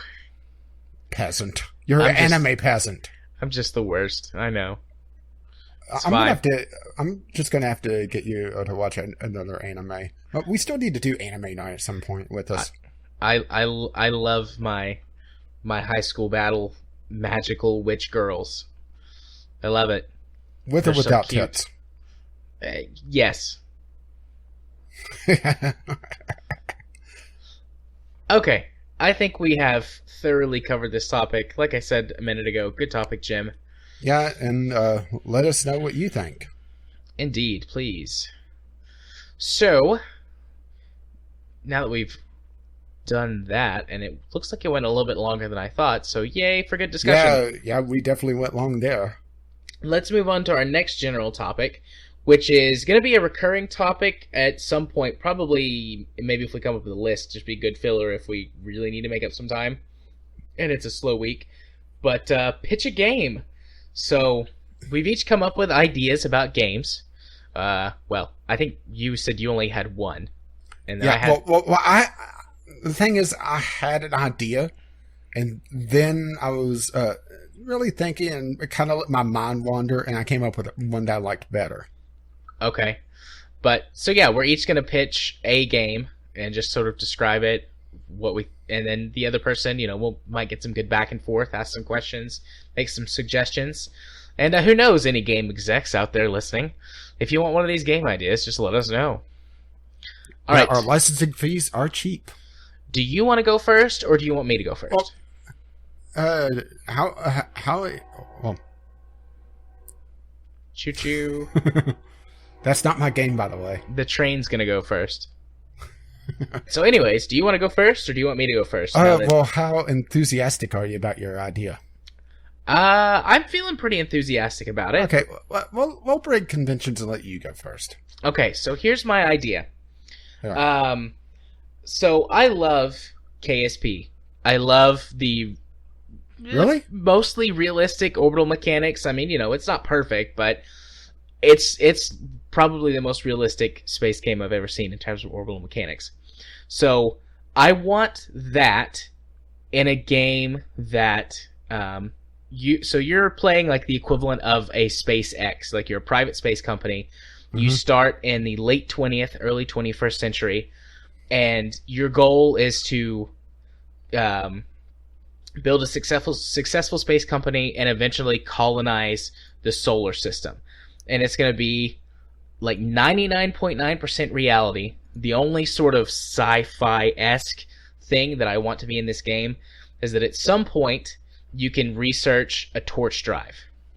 So you're starting out. You may have to say what a torch drive is. Right, a torch drive is basically a method of propulsion for ships, spaceships, that allows you to just burn continuously 50% of the way through your journey, and then flip your ship around and burn prograde for 50% of your journey, and then flip around and burn retrograde for the other 50%. And it allows you to take, the equivalent of straight lines in space. You can't really do that, but as close as you can that get. attitude. And the most proposed ideas for them use some form of nuclear fusion generation or nuclear fusion reactor, and then you vent plasma to create propulsion in space. That's sort of the rough ideas that exist for them today. So they're a real concept. They just don't exist because we don't have... Well, it's not the same idea, but I'm trying to think of the name of the drive where it's essentially nuclear weapons with the shockwave hitting against a blast plate. Yeah, I know what you're talking about, but I don't know the name of it. It's not the same idea, but it allows you to get a lot of acceleration very quickly because, it's riding a shockwave. Yeah. Which I realize, shockwaves in space, it's not going to be the same as, doing something like that in an atmosphere, but, they're still there. Right. But so the progression for my game is like, late 20th century, early 21st century, you're doing things like SpaceX is doing now, supplying the International Space Station and launching satellites and researching tech. And so then... this is basically a larger version of what Stable Orbit is. Remember I talked about that game, just after the summer sale, where it's a realistic space station simulator. Somewhat, but I want this game to be focused a lot more on the business aspect. So it starts out pretty concentrated, but later on in the game, you're colonizing the moon, and because you're a private company, how do you make that profitable? Can you do mining? Can you do research? As your technology improves and you get closer to that torch drive, you're pushing out towards Mars, towards the asteroid belt. And then eventually, these other private companies will exist, and they're trying to do the same thing, and you're trying to beat them out and win the government contracts and things like that. And in my head, I'm thinking eventually you could do things like colonize planets yourself, or create asteroid bases, hollow out an asteroid or something, or find one that's spinning and be able to use it for artificial gravity. Or launching an asteroid at your your opponents and putting them out of business the hard way. Yeah. And I don't want this game to have any combat. I don't want this game to have any of that. Wait, what about mining lasers? Well, yeah, but not for combat. For mining rocks. Hey, you're attacking the rock. And I attack the rock. Yeah, fair enough. But, you're setting up trade routes and focusing on R&D, and I got so excited. I was sitting in a meeting, and that idea popped into my head, and I, started taking notes, and and your boss was like, wow, you're enthusiastic about this meeting. Actually, yeah. My boss was like, wow, Jared, it's you're on point today. And I was like, yeah, totally. Absolutely. And I'm like, writing down SpaceX, torch drive, trade mechanics, setting up routes.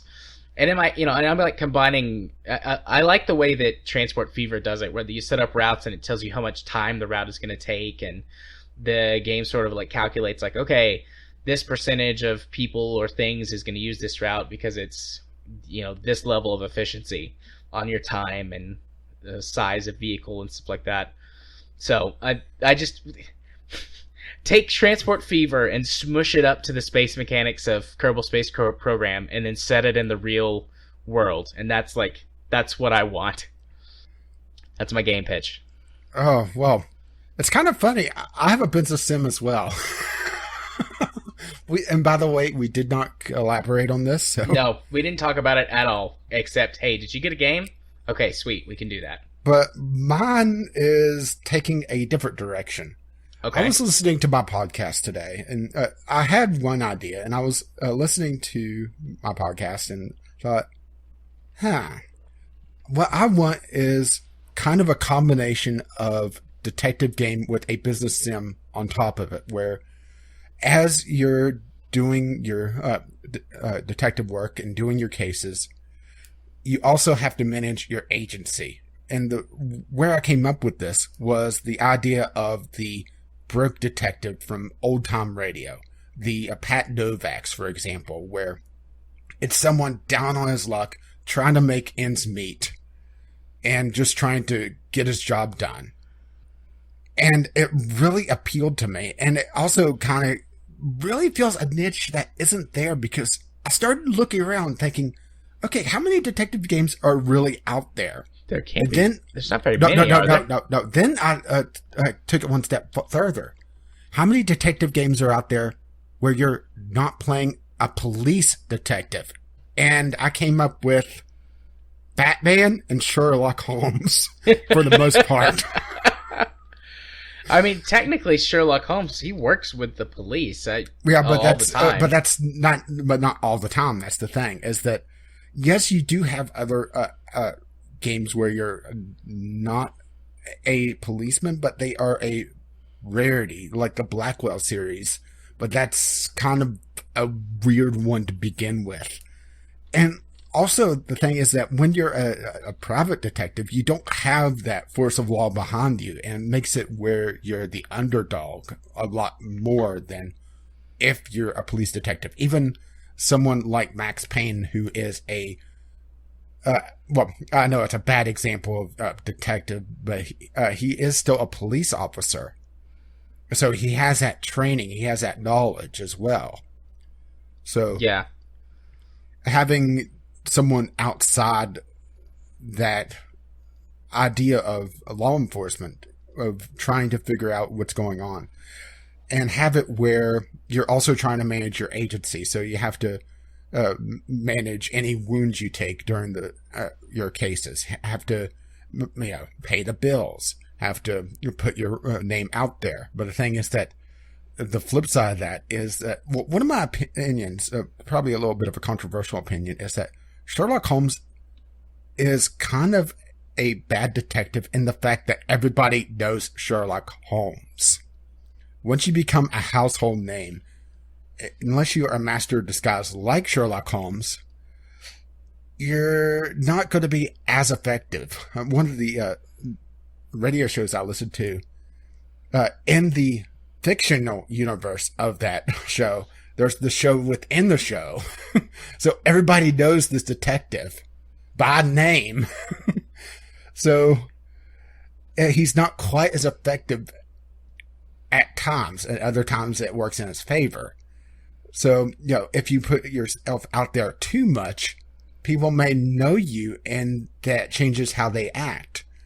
And it's not just, you do your case and it's off the screen. It's an additional aspect. Maybe point and click, perhaps. That's something that didn't really quite work out, or something more 3D like LA Noire. But have it where you have to balance things. And my idea also included, maybe, this is going to be a dirty word or a dirty phrase, procedural generation of the cases for general cases, but have an overarching theme or overarching story where there's an aspect of the case where maybe it's a reoccurring character, maybe it's a reoccurring theme, to tell a more overarching story on the criminal side of things. So, what do you think? I like your pitch. I like detective games. I've played several, but I don't think I've ever honestly, I don't think I've ever played a detective game where that you're not a police detective, or Unless you're playing a Sherlock Holmes game or Batman. yeah. So And I that's really another thing, is that Sherlock Holmes has to be written a very particular way. And that it's something that doesn't really translate very well to gaming unless you do the kind of almost cheesy now detective vision. Because the way Sherlock Holmes operates is that he's able to piece together very, very obscure pieces of knowledge.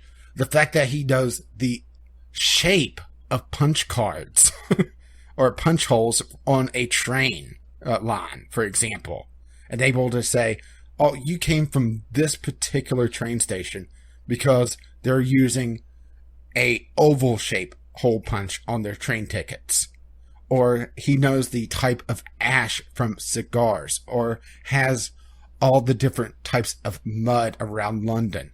Very highly, highly specialized pieces of knowledge that doesn't translate at all to good game mechanics without a cheesy detective vision.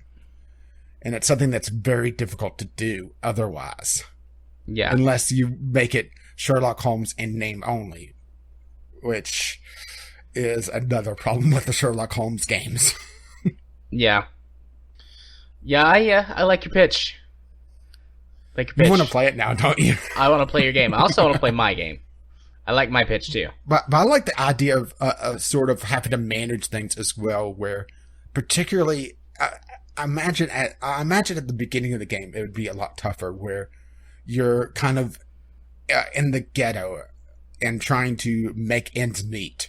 Where if you are too gun happy, for example, you may spend way too much on your ammunition, or you have to get yourself doctored up a lot more if you get in too many fights, and that causes you to miss cases. Or the fact that you may be a little bit too low key for some missions to show up may cut out a piece of the story. It has a very interesting way to tell story. And it also comes from the fact that some of these old-time detectives, the way that they handled a story and the way they handled just the variety of cases that a person can, or a particular detective can handle, was really interesting. One of my favorites is Johnny Dollar, and he's an insurance investigator, which sounds like the world's most boring job, but because he works with different agencies, he has a lot of different possibility of cases. Everything from arson to murder to very mundane, just, helping finding a missing person. Yeah. And it's just that variety that also makes for possibly interesting stories and gameplay. But it all comes down to really game mechanics and how it handles. Yeah. Or how it works as a game. And that's probably why you don't see a lot of detective games, is that it's very hard to do a good mystery without, figuring out a lot of mechanics that just haven't really been developed all that well. Yeah, and also an issue with detective games is even if you do design a great mystery, once someone does it one time, you can only play it once. Which may be where a potential for good procedural generation comes into play. Granted, I'm not sure if it's there yet, and that's also a chicken and egg thing, where procedural generation is mostly used as a cheap way to do a lot of landscape and very easy cookie cutter quests. There's nothing that's very, very deep in procedural generation yet.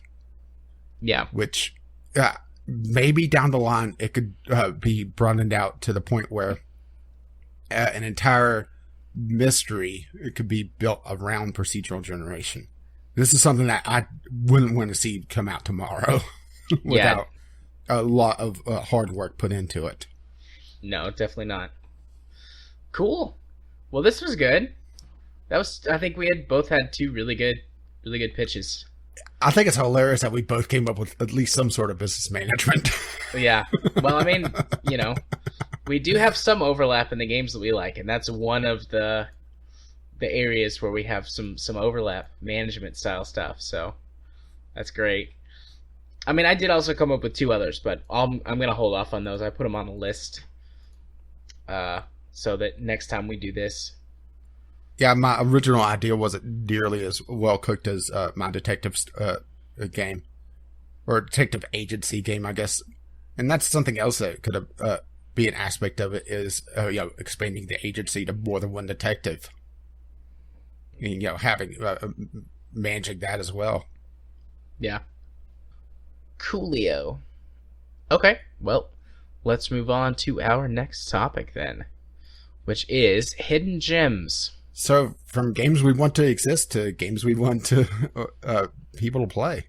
Yeah. Yeah, hidden gems is also going to be a recurring one because both of us have several. But we're just going to pick one to talk about this week. Well, technically, I'm not picking just one. Well, I'm gonna put need to there, just so it's on the list or on our show notes to be able to put into show notes later. Oh yeah, I can do that too. Well, I already put mine in. Yeah, I see yours. Yeah, and it's kind of funny what I picked, considering what I just got done talking about. Yeah, I'm torn between two. I don't know which one to pick. Well, you talk and I'll think about it. Well, mine is a Telltale game that, hey, it's not completely a point-and-click game, which is strange for Telltale, but it's also an older game before they started turning into a licensing deal. It's Puzzle Agent, or I guess Puzzle Agent 1 and 2. Just throw them both together because it is a continuous story. This is a point-and-click / puzzle game about a town in Minnesota that's having some weird shit going on. And a lot of it is built around just various puzzles. And it's a very tough game to talk about without spoiling things because it is a lot more story-heavy than what you may think. And I don't want to give too much away. It's a very surreal game. You play as Nathan Tether. Sorry, I had to get the surname correct. And he is a puzzle researcher in the U.S. Department of Puzzle Research. Yes, there is a government agency for everything. And he's sent to this town in Minnesota to figure out why a eraser factory that supplies erasers to the White House is shut down. And that's the start of the story, and things get even weirder from there. And you're going around solving a lot of puzzles, and most of them are fairly logical. You do get some that require some specialized knowledge, but nothing that is too outrageous, or at least nothing that is required to progress through the game.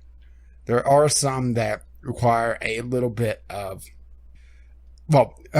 probably the worst one that I could think of off the top of my head is the one that you have to figure out how these items in a shop window are positioned, and it's based on the photo negative of that window. And these days, that is kind of specialized knowledge, isn't it? Yeah.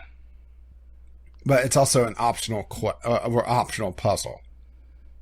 So it's one of those things that, yes, it is specialized, but you don't need it to get through the story. And there are 2 games in the series, and I do wish Telltale would make a third, but let's be perfectly honest, they're not gonna make a third because, it's not a license. Which is very, very frustrating. I kind of wish Telltale didn't just turn into a licensing mill. Oh, and this is also has the art of Graham Abel. It's not someone I know off the top of my head, but it's supposedly a well-known artist or well-known indie comic artist, and yeah. All right. Cool. I've got it marked as not interested on my on my Steam page, but it is fairly short, and the thing is that also It doesn't have a lot of replay value because the only thing that you could really do is go back through and improve your score. It plays out that the more time you take on a puzzle, the more government dollars you use, and it's hundreds of millions of dollars. Just kind of making fun of government blood to begin with. That's funny. But the fact that a department of puzzle research for the U.S. government to begin with, it does have a very surreal sense of humor.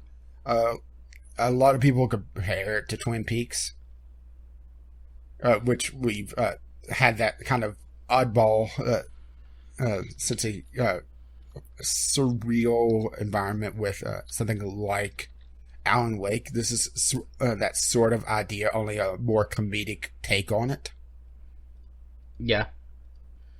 Okay, interesting. Well, and it is also very cheap. It's a $5 game normally, at least the first one.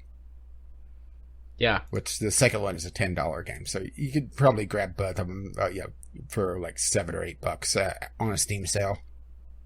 Yeah. Okay. Well, I for moved puzzle it. fans, it's worth it. I moved it from not interested to on my wish list. It didn't look very good in the pictures, but hearing you talk about it has, I think, sold me on the concept of the game. Well, the thing is that it has a very limited animation. But it's one of those things that you're not playing it for the animation. You're playing it for the puzzles and the bit of the story and how strange it is. Right. Well, I like strange.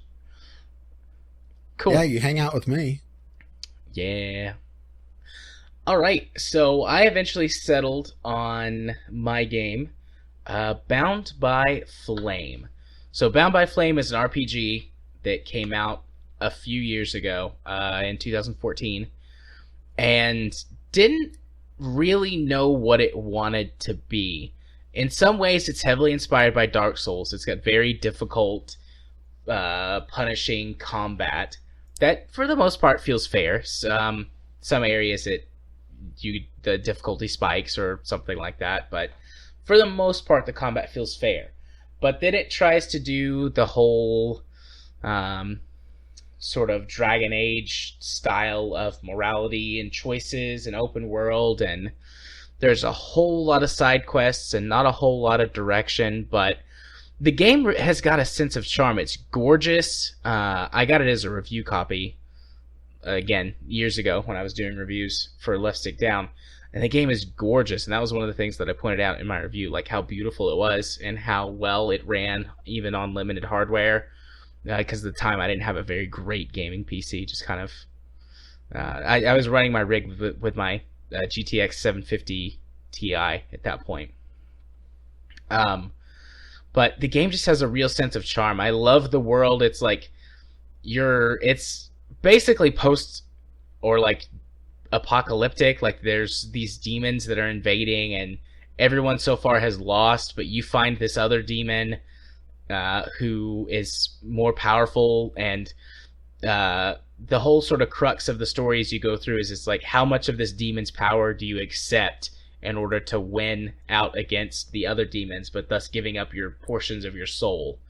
And the farther, like the more evil you become throughout the game to become more powerful, you start to look like a demon, getting horns and scales and weird armor protrusions and things. Oh, so you get horny. Pretty much. But it's just, I felt like it was handled very well. I felt like the story itself was very deep and engaging. It's also actually got some elements of The Witcher thrown in there. Like there's things you can do to prep for combat before to help you out, give you boosts, and or to weaken certain enemies and things like that. It very much encourages you to do things like scout out areas and lay traps and then draw enemies into the traps so that you have an advantage over them. And it does a really good job with the sense of scale of making you feel like a human who's fighting at sometimes these giant, skeleton monsters or dragon-like creatures, or just in general like giants. They will fuck you up in one or two hits if they get you. But the combat is very satisfying. And it allows for quite a bit of variability as well. You can go sword and board, like, you know, you can go traditional sword board. You can use you can dual wield weapons. There's a large variety of battle axes and pole arms and pikes. It's got ranged weapons as well. All those are more secondary. And then of course, if as you go through the game, if you continue to accept more power from the demon, you get spells, fire spells, and you can summon creatures to fight for you and things like that. So it's kind of it suffers a bit from the whole jack of all trades, master of none syndrome. Yeah, it seems like it's trying to grab from a lot of things. And so it's got parts of it that are really good and parts of it that are really bad. And so at times it can be a bit jarring, but overall I found the game to be very enjoyable. And the good parts, particularly in the storytelling and the way that they do handle sort of the morality and the way that characters respond. For example, if you take on demonic powers, they start to become unsettled, and it's like, well, I mean, I'm following you, I guess, because we need to take out the other demons, but I don't like it. And there's one character that if you take on too much demonic influence, he's like, you know, we need you to finish this quest and save the world, but afterwards I'm fucking killing you because you're a demon. So I'm only mostly a demon. It's just the story elements were so good in my mind that it overcame the pitfalls that existed within the combat system. But the combat system also had plenty of opportunities where I felt like it shined and did well. I think Dark Souls Light is probably the best way to describe the combat system, because it very clearly is most influenced by Dark Souls. But very slow, weighty combat. Yeah, very slow, weighty combat. But there's other aspects in there that allow you to mix it up if you really don't like the Dark Souls style of combat. So, definitely, I think, a hidden gem. And I mean, it's got mixed reviews on Steam, so I think that's another sort of justifier of it. Like, a lot of people didn't like it, so you might have missed it, but I really liked it. Yeah, mine is pretty well reviewed on Steam, but the thing is, it's also an early Telltale game, and it's one of the few not pure point and clicks.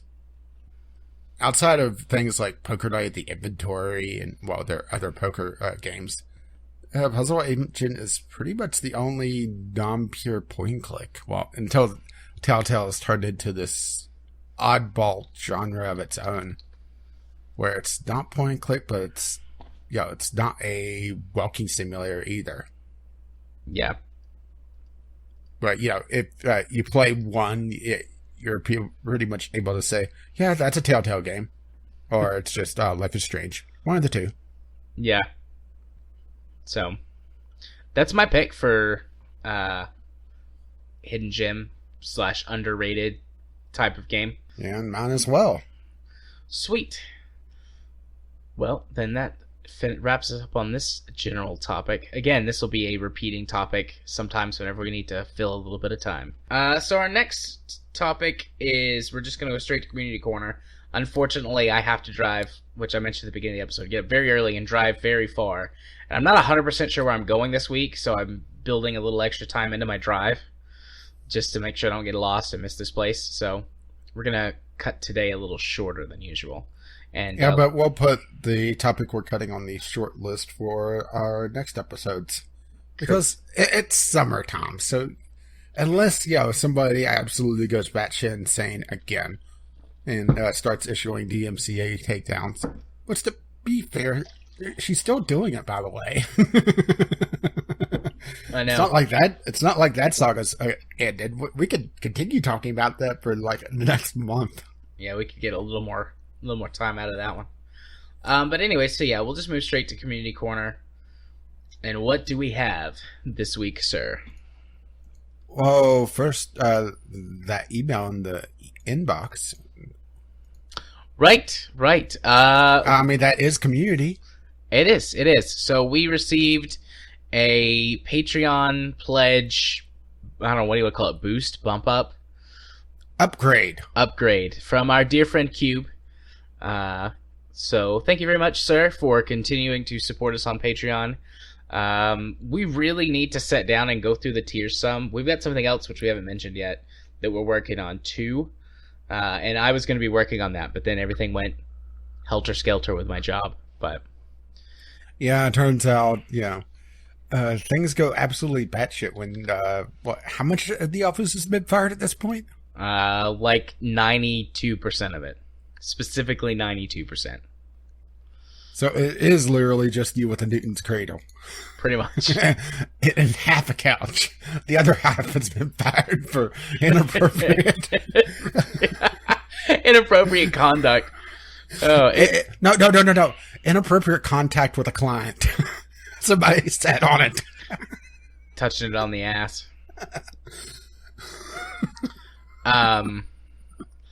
Anyways, yeah, so Cube is now giving us more money, and he hit one of the tiers that we have that we need to take a look at, but but we're still going to do that, at least for him. Yeah, for him. So we'll be sending you some. And if we redo it to do something else, we'll include him naturally. Yeah.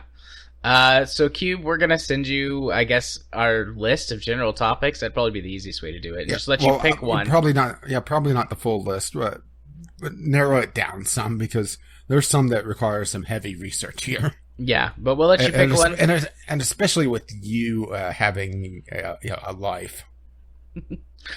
Yeah, we'll let you pick one, and we'll do it on the show. Also, I think we would accept you sending us in a topic that you want us to cover. Just please allow us maybe a couple of weeks if it's something that requires research or something like that. I mean, we would love more topic suggestions from people in general. We loved Jim's topic that he sent in about the value of games. Yeah, which that was also Question of the Week content, 3 weeks ago now? I don't remember, but sure. 3 weeks sounds good. Sounds good enough. So yeah, thank you very much, Cube, for giving us some monies. I like the monies. But we do have a couple of projects that we're working on that we'll be spending that money on, so hooray. Hooray money. Yeah, and not all of it's hookers and blackjack. Yep. We also spend some of it on slot machines and video poker. Hey, video poker's rigged. Don't do that. Or at least find the good ones, Right. All right, so question of the week then? Right, question of the week. The question of the week was, I had a little bit of inspiration from our love of Wheatley, but I did the inverse. Who is your most hated minor character in a video game? Jim. Hey, cousin, wanna go bowling? Oh, never before have I wanted to punch a character in the throat so much. Indeed. That's my take on Roman. I could understand him being so damn clingy, but yeah. I wish there was actually there was that one mission where Nico was talking about how he's too busy in GTA 4. Yeah. I actually like Roman in the story context, but I mean, I hate the system where everyone calls you and is like, hey, you want to go hang out?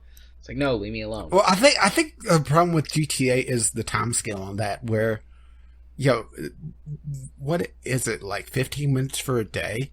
So if they would try to do a realistic, someone touch base with you a couple times a week, that's, within an hour they're calling you 2 or 3 times. Yeah. And they also have, how many characters is there that do that? 5? Yeah, it's all of the side characters that you can interact with for missions. And also, isn't there, if you get past a certain point with your potential girlfriends, they also do that as well? Yeah, they want to go on dates. So if you start building up those, oh boy, you start getting your phone to ring off the damn hook. Metaphorically speaking, of course, because it is a cell phone. Yeah. Okay, so Kyle, a youngster Joey from Route 30 in Pokemon Gold and Silver. I know he's a meme now, but he called more often than Roman in GTA 4, which I didn't even realize that's a meme. Yeah, I've seen it. I didn't even think of Youngster Joey in probably close to two decades now. Has it been since Pokemon Gold and Silver? That was the last Pokemon game I really spent a lot of time with. Now that I think about it as well. Pokemon Gold and Silver. 1999 in Japan, and the year 2000 in America. So getting up there, huh? Yeah. Close enough. I mean, I said close to 2 decades. I knew it was around 2000. Yeah, it's getting close to 20 years. Damn, I feel old. But yeah, that's what I didn't even realize was a meme. Yeah, I've seen it on Reddit here and there a few times. And let's see, we also have Mel's. Can't decide between Counselor Yundala and that bitchy reporter from Mass Effect series. At least you can punch the reporter. Damn straight, I punched the reporter.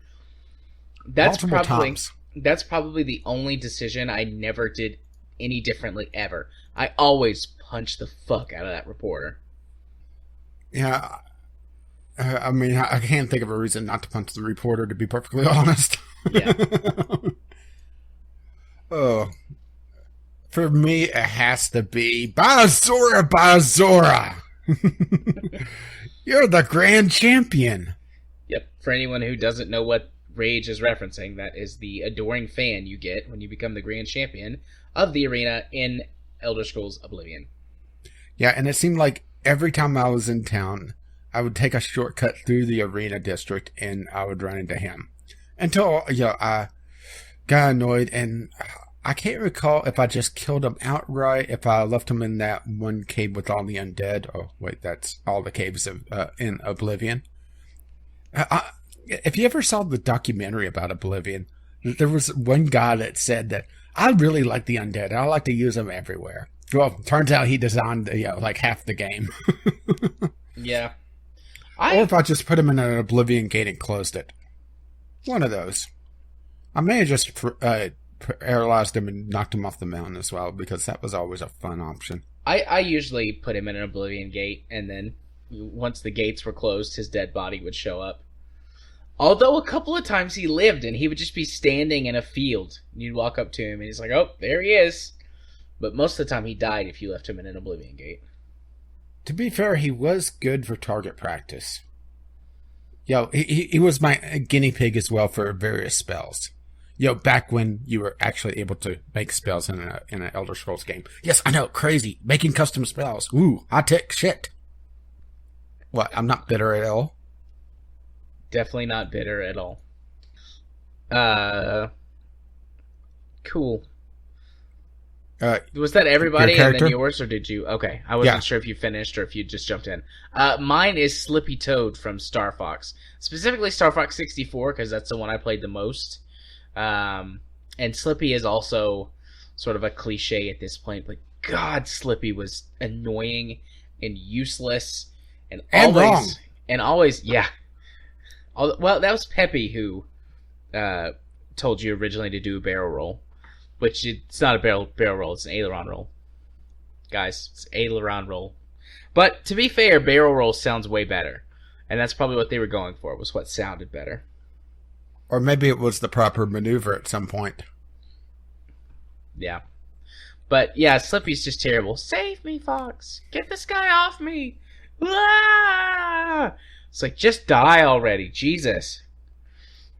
Okay, gaming confession. Which this could be a good general topic at some point as well. Gaming confessions. Forgive me, Father, for I have sinned. I've never played a Star Fox game. That's fine. You're not missing much. Wow. I think those are fighting words for a good gaming subset. I mean, I really enjoyed the Star Fox games as a kid, but I've gone back and played them, and they're just... I mean, you fly your ship... What's the type of game called? I mean, the screen comes at you and you just maneuver your ship around and you shoot them up? Yeah, I guess it's a shmup. It's a 3D shmup, I guess. That's all it is. The later Star Fox games, in my opinion, were way better than Star Fox 64 and the original Star Fox. The ones that basically made Star Fox into a an RPG, and Well, where I you was got about out to of your say, ship. I was about to say, what, a porn object? Yeah, no, where you get out of your ship and you go do stuff. Confuse some young kids about their sexuality. Oh man, Star Fox is probably what got me into like liking that sort of stuff. Honestly, I can't remember her name. It's been years and years since I played it. But the girl fox that you find on a planet, and then like Oh boy, she joins your team and becomes your girlfriend. Like, she's fucking hot. Absolutely, that game played into me. Like, I guess you're saying she's foxy. yeah, she's foxy. But yeah, I mean, in my opinion, the better Star Fox games are the ones that were basically RPGs with a Star Fox skin. So, yeah, fighting words, I guess. Yeah, but aren't you gonna pre-order the SNES Classic so you can play Star Fox 2? No, I don't give a shit about that.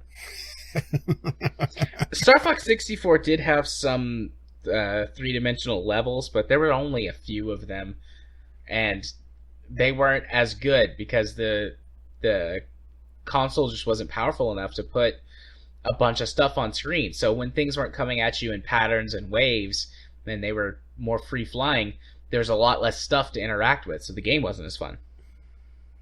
I just want to know when they're going to release the other games between Star Fox 2 and Star Fox 64. I mean, that's a lot of numbers missing. It is a lot of numbers missing. Yeah, get on it, guys. I mean, they're trying to catch up with Super Mario, you know. Yeah, but Mario's not even a character anymore. He's a hat and a mustache. He's a parasite. Let's be fair. Mario was always just a hat and a mustache to me.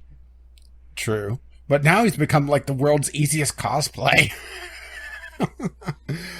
I mean, you could be any character now and put on a Mario hat and a porn mustache and be Mario possessing something else. I mean, the fact that we now live in a world where Mario can possess a photorealistic dinosaur. Or is that just Yoshi in 4K? Oh, that's good. That was good. That's a stolen joke, of course, but still. I've seen people doing the retrospectives, characters throughout the ages. Mario doing that. Then it does Yoshi, and it shows the Mario Odyssey dinosaur. Poor Yoshi. Well, to be fair, Yoshi doesn't have a good existence anyway. Isn't his entire existence just to do a double jump off of some otherwise insurmountable pits? Yeah. Yep, that's Yoshi's existence. And to poop eggs. And be cute. I love Yoshi's Island. Bring ha! Yeah, I never really played it. Well, I never... I didn't have a Super Nintendo, so I missed a lot of that nostalgia. And we're running into that general topic that we decided to cut. We are. That's okay. It's fine. We'll just ignore that and move on. Yeah, we do have one tweet, which I think is an answer to a question of the week from last week. Maybe. From Chemist, Dishonored. Honor for All gets a lot of flack, but I thought it was pretty good. Nothing as good as Plants vs. Zombies, though. Which I'm pretty sure he's answering favorite end credit song. Which gotta admit that the Plants vs. Zombies, Zombies on My Lawn, or Zombies on Your Lawn, I should say, is almost an unfair pick because it is Laura Shiragama, and she's awesome. Yeah, I don't know who she is, but she did the soundtrack to a Game Club game that we did not too long ago. And now I'm blanking on the name of the Game Club game, so I just got to go to the Game Club list and wait for it to load. To the Moon, of course. She did the soundtrack to that. Oh, okay. Nice. All right. It was just I didn't want to say the wrong thing. It's like and it was our second Game Club game. Yeah. Great game. All right. Cool. What all now? Yeah, and if you wish to join the discussion, you can email us, vglpodcast@gmail.com, or just tweet us, VGLpodcast, on the Twitter. Right. So now it's time to go do our Steam Discovery Queue. Yep. I can't remember who said it, so I'm just going to go... Music. Yeah. That's fine. And I immediately get Foxhole, which is the early access release of a game that I had on my games to look out for this year. This is a MMO top-down or isometric shooter, depending on your terminology of this, where I think of it as essentially a 2D planet-side in World War II. That's probably about the best way I could describe this. It looks very interesting, but it runs into the whole chicken and egg problem of it's an indie multiplayer shooter. Yeah. And I'm not sure just how many players are playing it, and quickly looking at it on my Chrome so I get my Steam numbers. Oh, but it has a good player base. It has 2,700 playing right now. Yeah.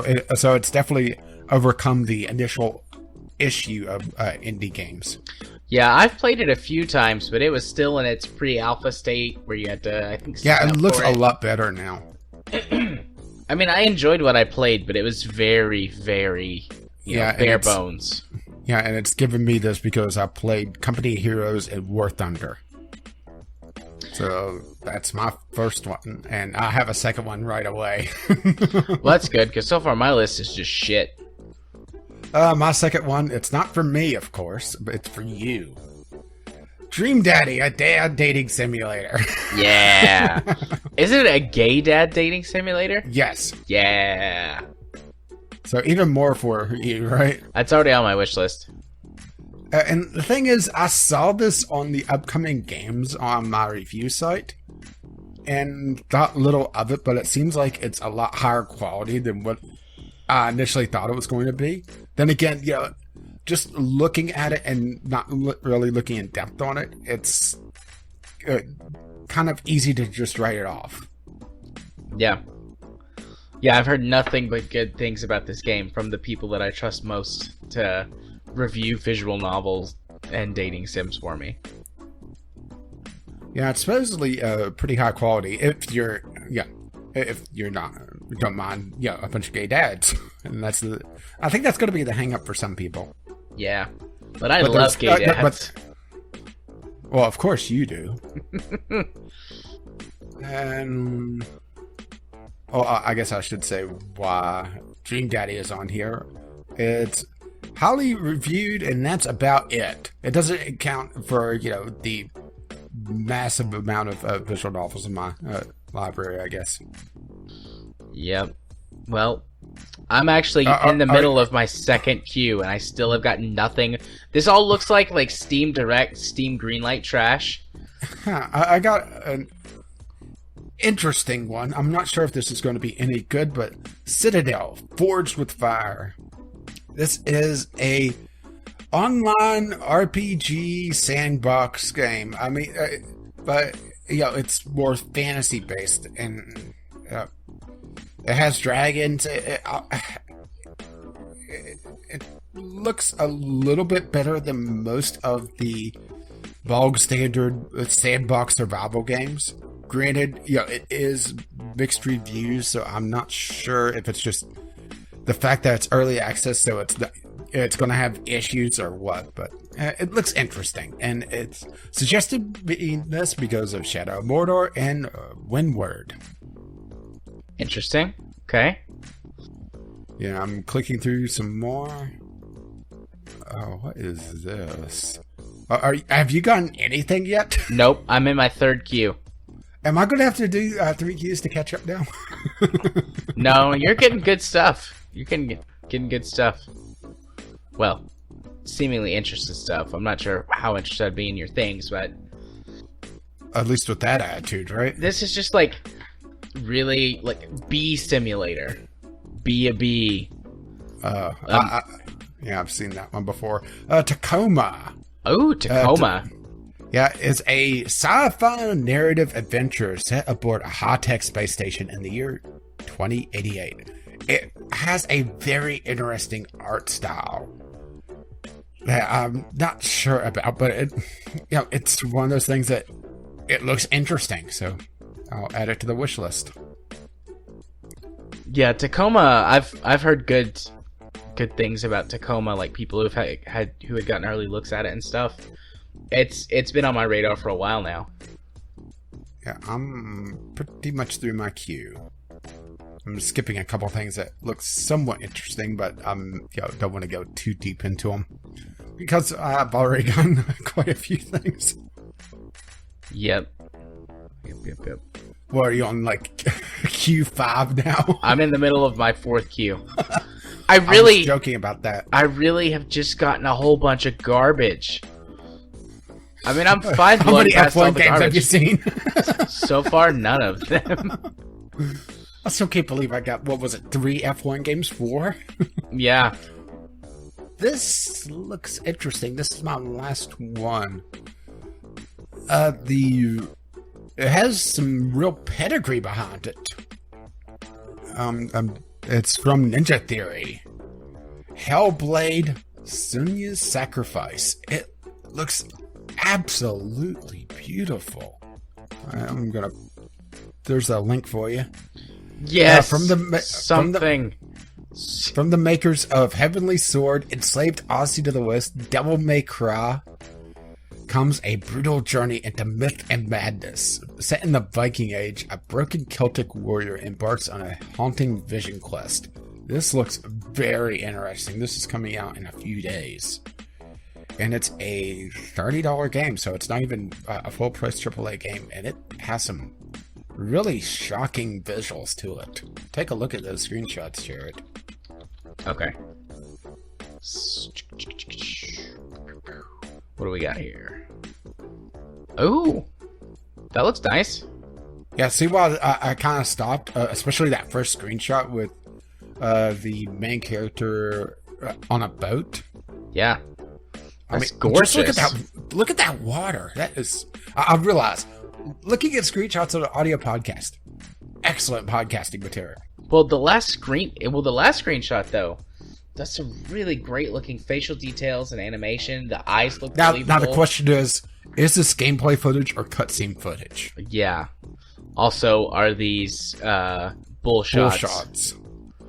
Still, that looks gorgeous. The third to last with the close up of the, I'm assuming a girl. Yeah, I would assume female. I mean, that's a very feminine looking face. Yeah. But the makeup on her forehead and across her eye is just done very well. Well, it looks like Ash, actually. Yeah. That's gorgeous. Out of that whole picture, the teeth are the only thing that seem a bit off to me. Yeah, but it could just be, a screenshot. Yeah. But look at the eyes, the life in them.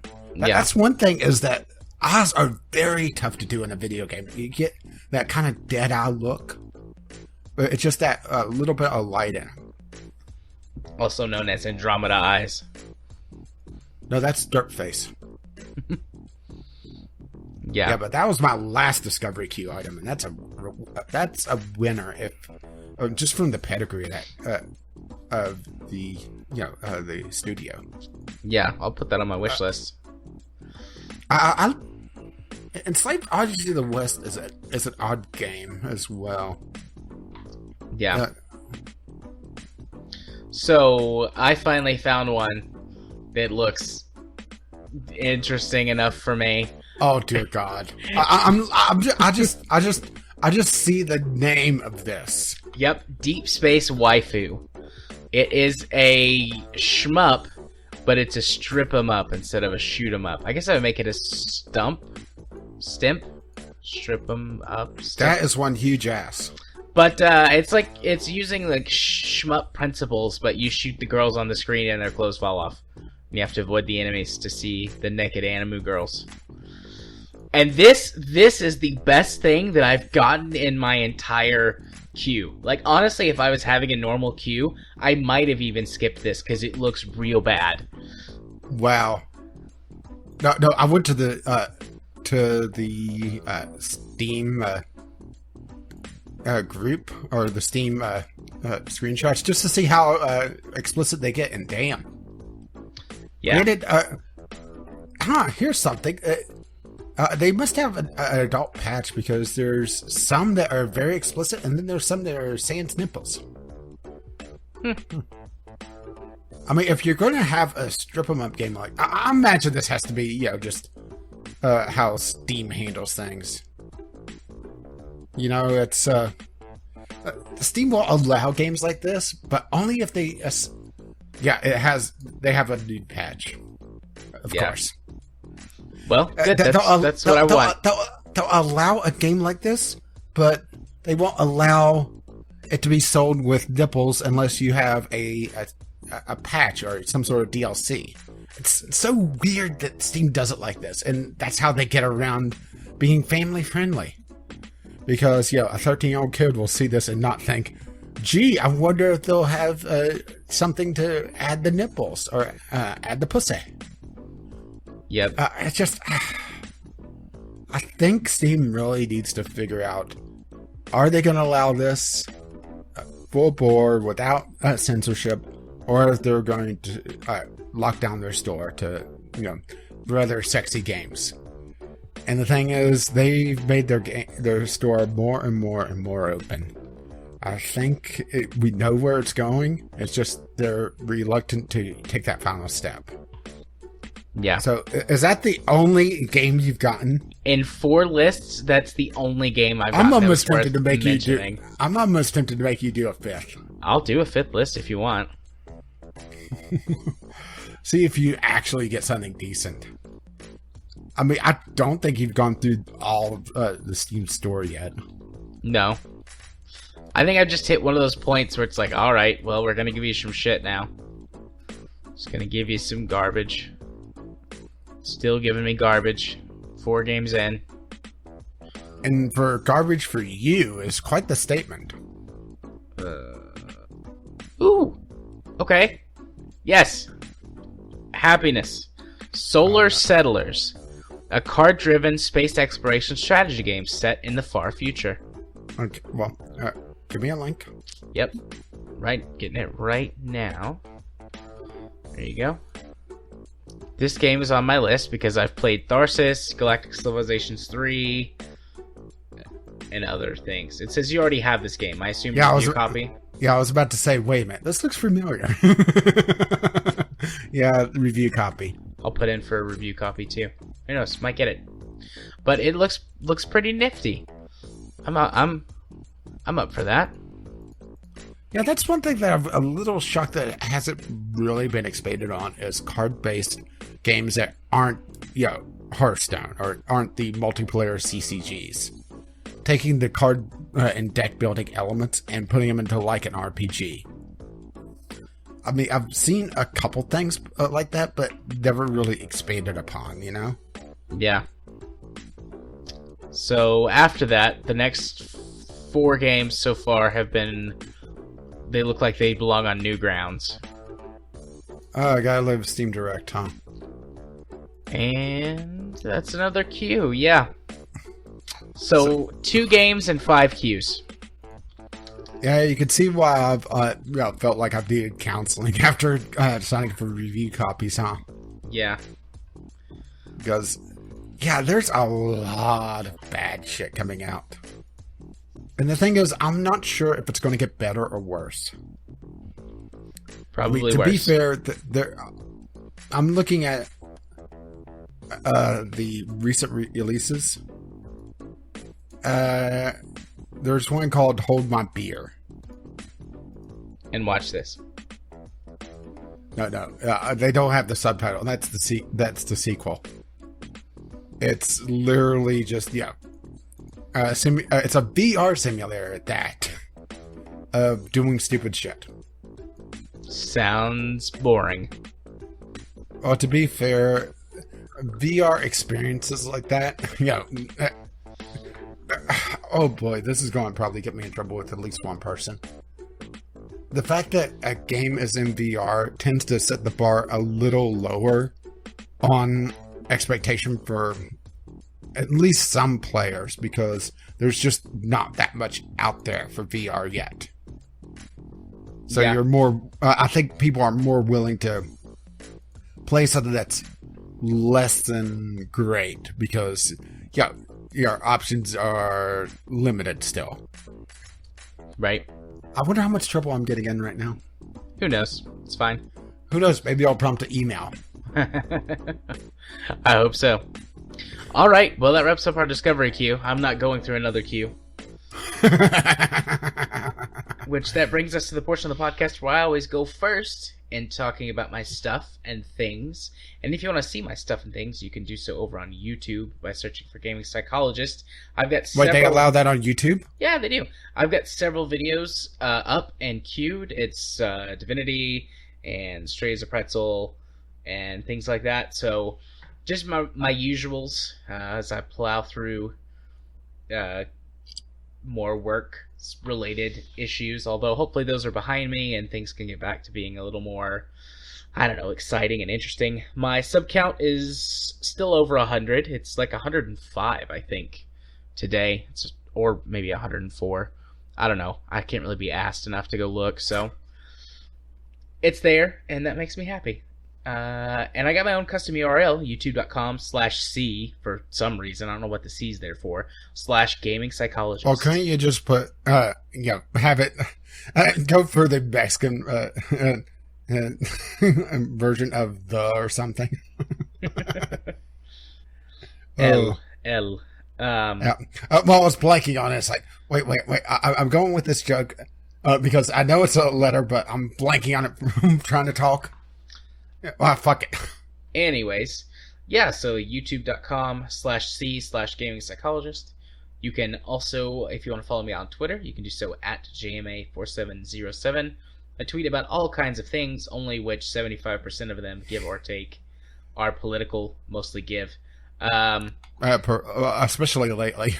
If you want to watch me stream games on Twitch, you can do so over at twitch.tv/jarthur4707. That should be back to normal this week. Last week, we had to take the week off so that Rage and I could catch up, or not catch up, but get ahead on some recording stuff. Because next week, my kid is having surgery. It's minor stuff, tonsillectomy, but they are worried about a couple of complications just because of drug allergies that run in my family. So we're just, to be safe, we're taking the day off and not going to record that night. So I'll post on Twitter that when everything's okay, for those of you out there who I know will be concerned. And I do appreciate. Wait, we're supposed to be concerned? I'm joking. I do appreciate your concern and your love for the small version of me that I made a few years ago. He's quite adorable most of the time. Well, they look at it this way: the 2.0 version can't be worse. That's what you think. Also, not with that attitude. Well, I am factoring, at least a portion of Katie as well. Yeah, fair enough. But yes, Twitch streaming. Once again, twitch.tv/jarthur4707. I also appear on another podcast, which I briefly mentioned earlier in my YouTube stuff. That's Straight as a Pretzel. I do it with our very own chemist here. It usually premieres on Mondays, whenever we're able to record. We're on a less set recording schedule right now, so... Well, see, that's what happens when you have, 8-9 hours between your time zones? Yeah, it's like 8, but when daylight savings is gone, it's 9, and then he has daylight savings at some point, I think. It's weird. Yeah, then you have to break out the decoder rings to figure it out, and... But anyways, it goes up on most Mondays at straightpretzel.wordpress.com, I think is the website, or on Twitter at straightpretzel. Also, if you want to be my friend on Steam, you can send me a friend request. My username is jarthur4707. I accept all friend requests, And still, the streak is unbroken. Everyone who adds me as a friend is always super nice and cool, and I like talking to and playing games with super nice and cool people. And if you wish to let them know exactly what episode of the podcast you're coming from, the password for this week is Dalmatian. It's good. Dalmatian. Well, for me, obviously this week, since I talked about it, new series going, actually is already live, The Incredible Adventures of Van Helsing 3.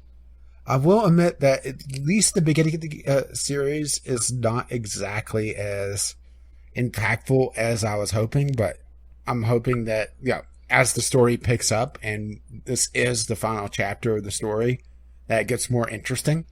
Then again, this is my content, so there you go. Let's see, RimWorld. RimWorld. Yeah, it is resetting. This is the final week of Alpha 16. My episode count for it was 117 episodes of Alpha 7 or Alpha 16. And the series should end 12 hours after this podcast goes live. Which means that new setup going on. I had a failed recording session on my first attempt on Alpha 17, mostly due to a cat just yelling in the background that I didn't hear with my headset on, and also it wasn't a particularly good start to begin with, so instead of struggling and trying to salvage, I'm just going to try recording again tomorrow night. And of course that means all names are back in the list, and I already know who my first three are. I actually have a question. I want your opinion on this, Jared. Okay. Since Be Cool is paying us a fair amount of money, do I move him up the list, or do I remove him from the list so I stop killing him? You move him up the list so he appears more, but you give him a shittier job.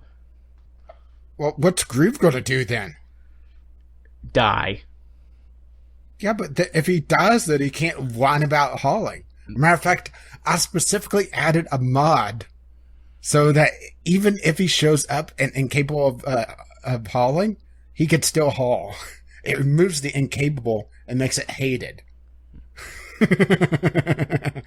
So you can imagine what Groove's going to be doing. Maybe we could somehow use this as a way to convince Groove to give us money on Patreon. I don't know how we're going to figure that out, but I'm a therapist, so I'll just psychology that shit. No, I haven't. I installed a mod for that has hauling robots. Every single one of my hauling robots are going to be named after him. That would work.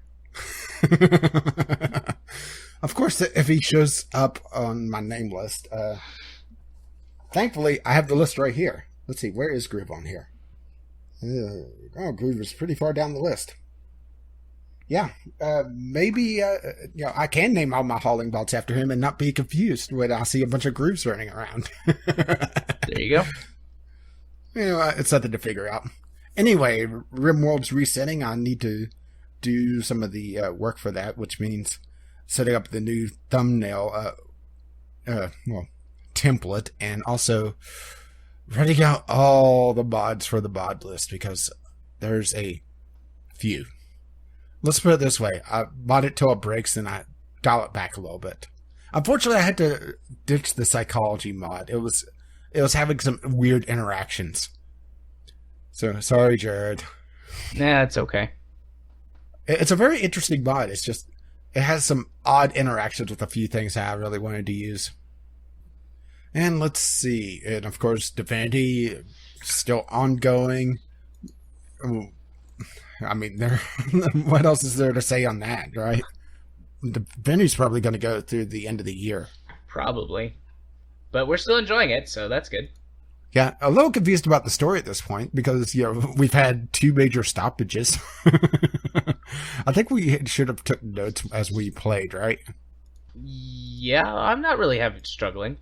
I'm sure Well, I've it's forgotten more- some incidental Yeah. details, but Yeah, it's more of, why are we here again? I've had that, once or twice. It's like, wait a minute, who? Oh, right, that character. Yeah, I almost forgot about that.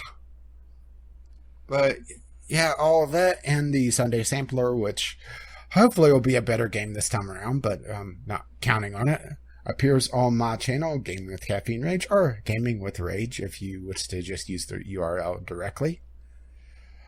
And if you wish to see me tweet somewhat randomly about, well, I think my last linked up tweet was me bitching about a cat ruining RimWorld, and before that, the English with the end of the Bluetooth speaker saga.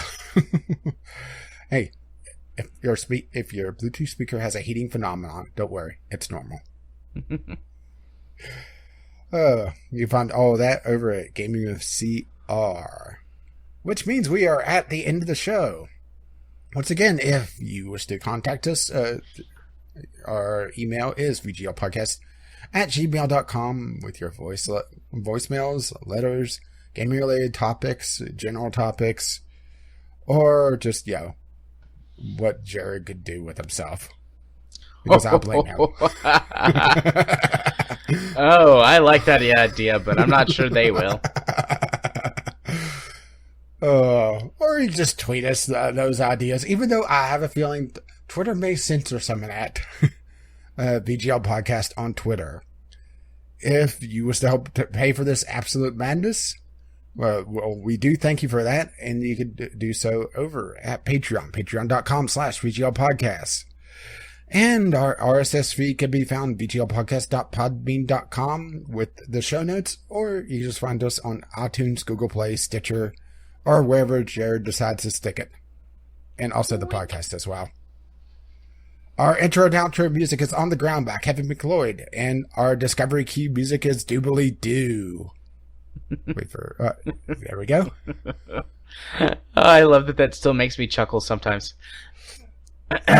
Also by Kevin McLeod. You can find his work at Incomputech.com until he goes absolutely insane with DMC takedown notices. Indeed, and as always, you can... Oh, well. I messed it up. I messed it up. Take two, and as always, as his lovely music starts to roll across my voice. Bye-bye now. And that makes me laugh way too much. Bye-bye.